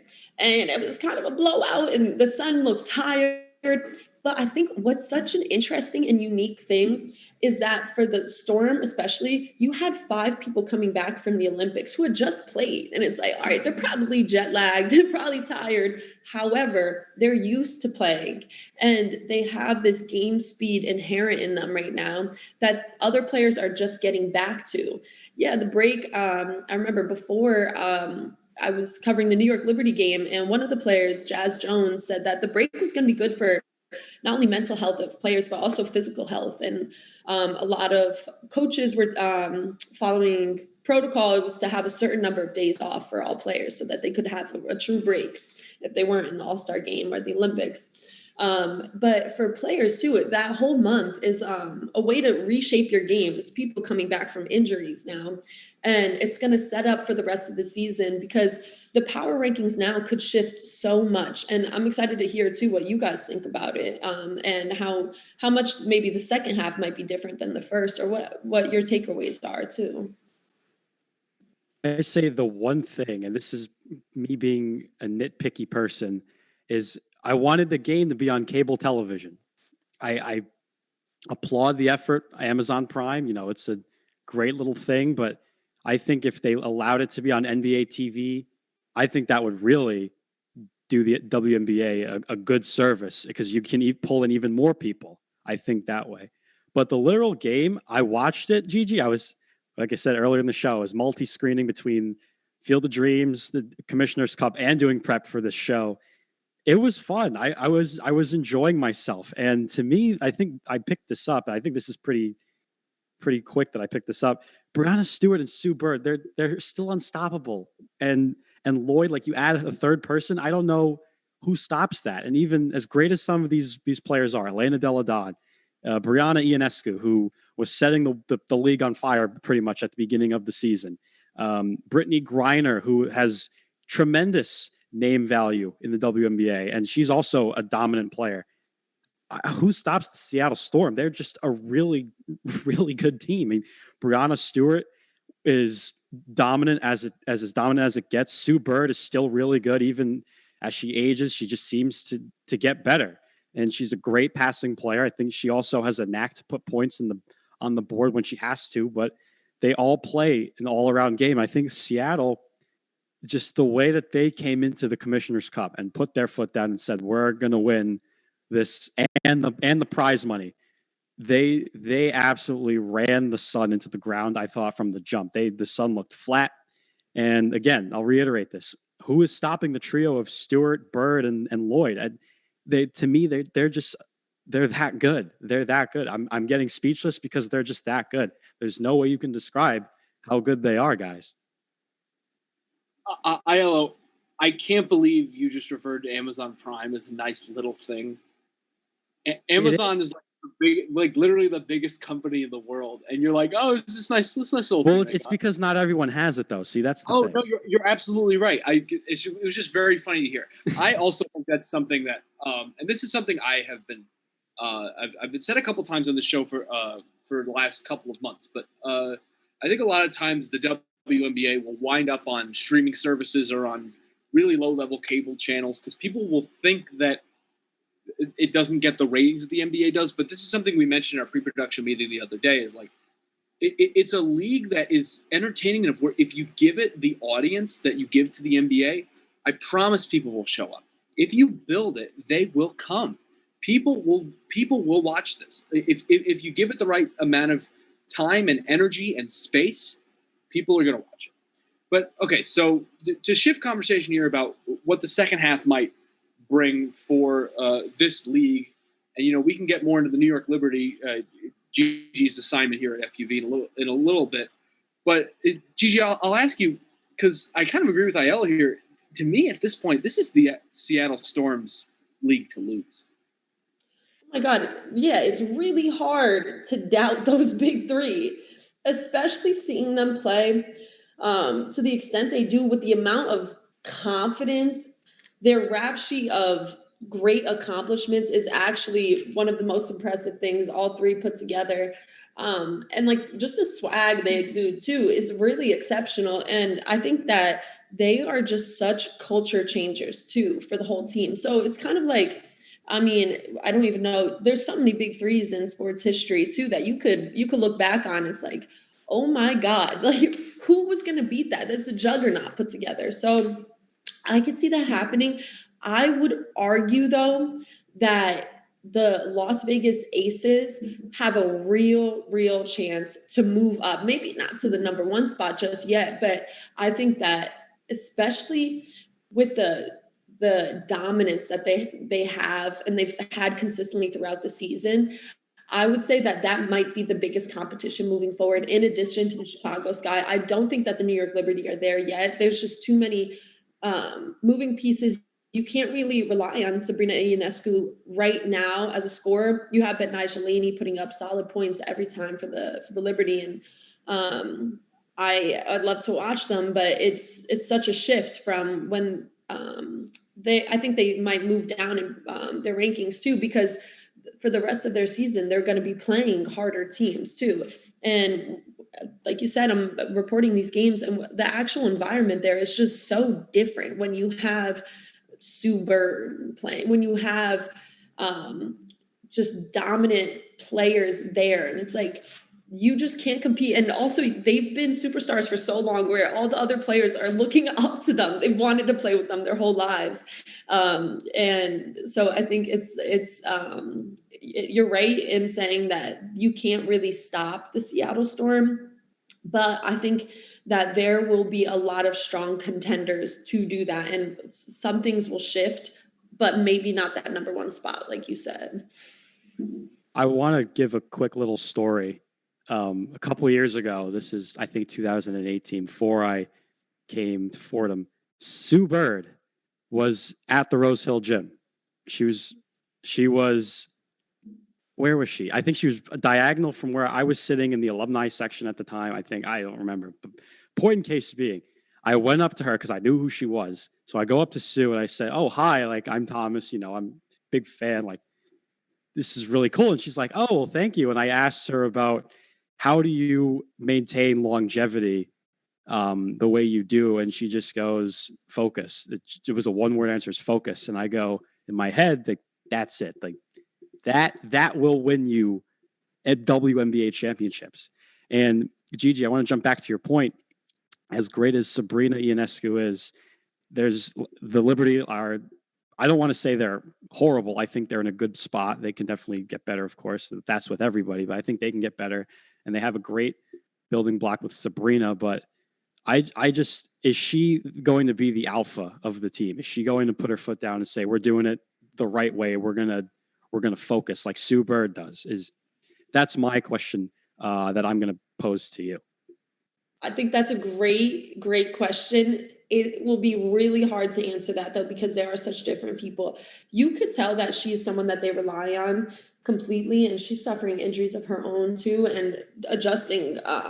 Again, I mean, she just drafted last year. I mean, she's basically a rookie if you think about it. If she had to play in the bubble, but I think that Sab has the ability to be that kind of focus, that determination for other players. I think she would give a similar response to, obviously you wouldn't probably ask her about longevity right now because she's so young, but maybe about just success and overall attitude. She would give another response where it's about the game. She is so focused when she's on the court, even if she's not putting up solid points, the way that she sees the court and she sees open looks. And I mean, she puts a little like emphasis on her passes too. Her assists are so clean usually, and she knows when people are hot. She knows who to pass it to, and she thinks about that. She knows who has a strong shot from the corner, or like who to pass it to down low. And in that way, she controls the game. It's not the same way. I mean, Sue Bird obviously also too isn't putting up tremendous, overwhelming amount of points. You would rely on Brianna Stewart more for that, but I think she could give a certain level of leadership. However, it's not a type of leadership that you could actually expect that much out of a young player. I think there are other people on the team too, on the Liberty, I'm saying that that rely on or are relied on for more direction, but she controls the game when she's playing. I don't think necessarily off the court she would be the type of person to influence people's decisions or kind of attitude towards the game completely like Sue Bird would do. Yeah, to say what kind of player she's going to be for the remainder of her career, it's just too tough to say at this point. And I think it would be very silly of us to try and speculate on that. And just to wrap things up here about this, the Liberty are, I would argue, as Thomas was saying, they're in a good spot. I think they're going to continue to push forward. They're just not there yet, I think is most of it is. I think Ionescu is going to continue to formulate as a player. And, the Liberty also have the most prolific three-point shooter in the league in Sammy Whitcomb, whose name we haven't even mentioned in this segment yet. A team I would want to look out for, winners of 7 straight, are the Minnesota Lynx, who were 5-7 before their current run, and are now 12-7, just 3 games back of the leaders in Seattle. And we could talk about the WNBA for hours, but unfortunately, this show is almost over, so we're going to have to take one more break. But when we come back, it is summer of sports films right now, and we are going to talk so much more about it in our closing segment in just 1 second. This is One-on-One on WFUV. We hope you continue to join us. Stick around.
To support the WFUV Sports Department, visit support.wfuv.org to become a member or make a one-time donation.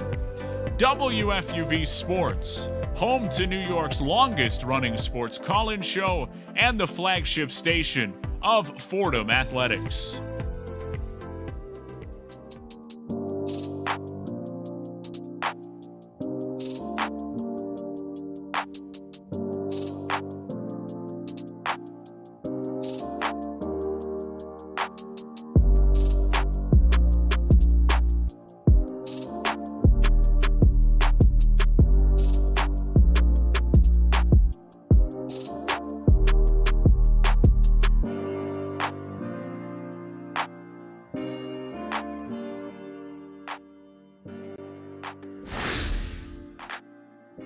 Getting ready to wrap things up here soon on One WFUV, 90.7 FM, WFUV.org, WFUV Sports.org, Facebook, YouTube. Wow, that is my personal record.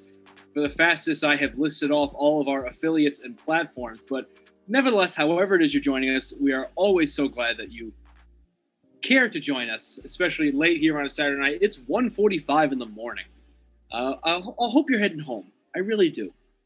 But it's Dylan Balsamo here along with my friends Gigi Spear and Thomas Aiello. Our producer Alex Wohl's also in the Zoom chat. We'll hear from him in a little bit. But guys, I alluded to this earlier, but this has been an incredible summer for the celebration of sports films. You know, obviously earlier in the summer, we saw the sequel to Space Jam.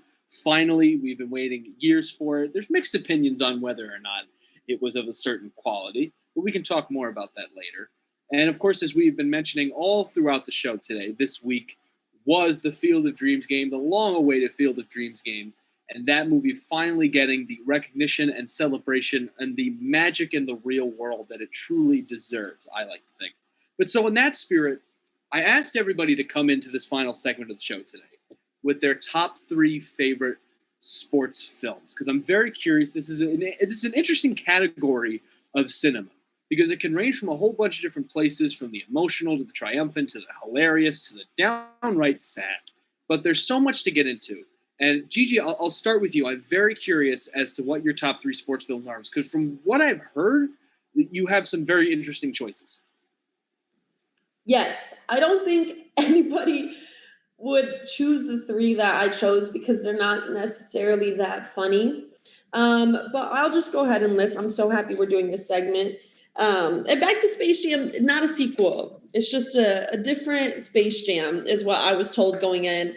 I did have a Space Jam shirt on, LeBron socks, LeBron backpack, and LeBron shoes going into the movie theater. And I kind of regretted wearing all that because I didn't like it, sadly. What movie I do like a lot, very symbolic, is A League of Their Own. It's not that funny, but it's a great movie. Great lines, Tom Hanks, Madonna, people you would love to see. And then my next one is actually Iverson, about Allen Iverson. And I thought it was just so cool, and it gave really good insight into him. And I know I brought up the practice comment earlier, but yeah, I love that. And then most recently, another serious one would be the Naomi Osaka series, which I could consider a film because it's kind of played out in that way. And it's literally called Naomi Osaka. So it's about her. And yeah, I thought all 3 of those are ones that I really, really enjoy. I'm excited to hear yours though, because I do have one suggestion for one I need to watch, which is Field of Dreams. So hopefully I can expand my film knowledge after this. We were actually advocating for Gigi, Dylan, and I earlier to get her to watch Star Wars. We really want her to watch that too, and Field of Dreams. I mean, that's obviously more important, but we're also advocating for Star Wars. But I've got an interesting list here. I think my at number 3, I have a movie that I have seen a ton of times. It's called Seabiscuit. It's a horse racing movie. It's such a well done, underrated, inspirational story of a horse that was basically written off because it had, I guess, birth defects. It was too small to be an actual racehorse. And if you put the horse next to horses in the movie like War Admiral, they were just gigantic, big, strong, fast horses. Seabiscuit was this little tiny brown little horsey, and the jockey Red was 6'4", whatever he was. He was gigantic for a jockey. And I think it's a great underdog at all doubts kind of story. And number 2 is a Spike Lee joint. I think we all know which one I'm alluding to, and that's He Got Game with Ray Allen. I don't know how much there needs to be said about this, but Jesus, it is such a great movie. And there I am with the corny line. But my number 1, and I'm going to get made fun of this. I already know. I've been made fun of this before. I've seen this about 7 or 8 times the whole way, is The Last Dance, the Michael documentary.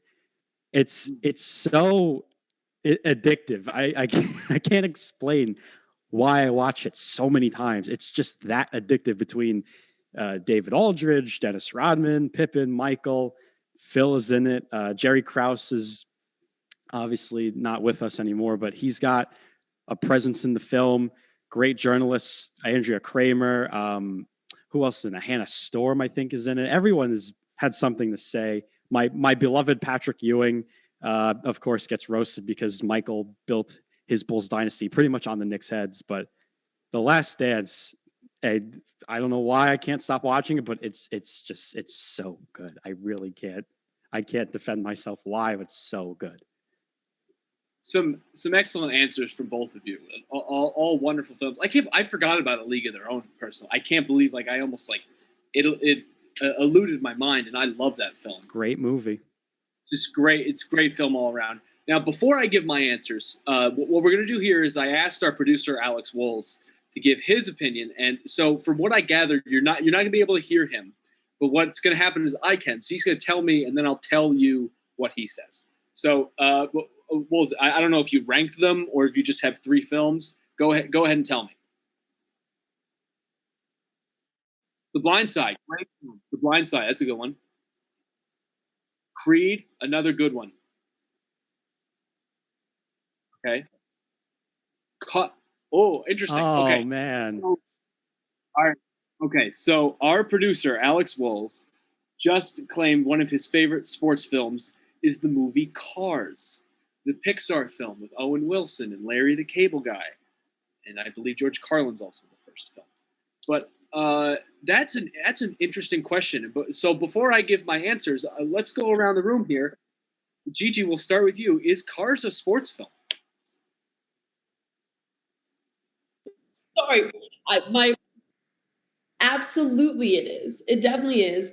I would also throw another one out there for us to consider. Is Forrest Gump a sports movie? Now that's a great. Ooh, okay. That's one for me. That's all I have to say about that. It is I love that movie too. I mean, I don't consider it a sports movie. I don't know how you guys feel, but I think it's a great movie. I think if you want to learn about life in the 20th century and how to go about things that happen, you watch Forrest Gump, okay? Between Jimi Hendrix all along the Watchtower in the Vietnam scene, and then Hey Joe when he beats up that guy in the what was it, the Black Panther scene? Yeah, that's what it was. And then the speech on the Lincoln Memorial at the pool, all the way to him marrying Jenny and the 12 Jennies that we have for shrimp and boats. It's such a well done, clever, handsome film that is so simple too. It's just such a simple idea. And it is like Field of Dreams and like some of these movies we've talked about has stood the test of time. I think that's the key with these sports movies, is that they can stand the test of time. That's actually a great metric of thinking about it, Thomas. And this is an interesting conversation here because I would say Cars is definitely a sports film in every sense of the word. In every sense, it's a sports film. I would argue Forrest Gump is at this point too. But this is an interesting thing because this is something we hear about Christmas films a lot. Because there's a lot of films that take place during Christmas that we don't necessarily think of as Christmas movies. The main one people talk about is the movie Die Hard. Is Die Hard a Christmas movie? Now that's a whole other conversation. We can have that during a December Christmas show. I don't want time to pass anymore without me giving my 3 films. Before I do that, also, I just wanted to give some honorable mentions of films we have not talked about yet that I think deserve to be talked about. One of them being Remember the Titans, an incredible football film. And the other one, maybe the funniest sports movie ever made, is Caddyshack. Just really just a great movie. But it's my top 3. The first one, well, I guess is my number 3, is an odd choice, but it's a Dwayne Johnson movie called Tooth Fairy. So he's a minor league hockey player in the movie. He ends up working for the Tooth Fairy. It's a wonderful movie. It's Dwayne Johnson, Stephen Merchant, Julie Andrews, Billy Crystal. It's a delight of a film. I would recommend it to anyone who hasn't seen it. It's a nice family film. I think you'd really like it. My number, and our producer Alex Wolz just mentioned another Dwayne Johnson movie. He plays a football player in The Game Plan. Great film. I would also recommend that. My number 2 movie is Space Jam. I'm a big cartoon fan, as you guys might know. So there's nothing better than Michael Jordan playing with the Looney Tunes. What's cool? And then my number 1 happens to be Field of Dreams. That would be my number 1 sports movie. And that's just me being an emotional baseball fan. But okay, so let's go around and we'll talk about this here. So how much sports, we'll start with you, Thomas, and we'll go to Gigi. How much sports needs to be in a film in order for it to be a sports film? How much sports needs to be in a sport? Okay. Wow. Now, this is okay. I really have to think about this.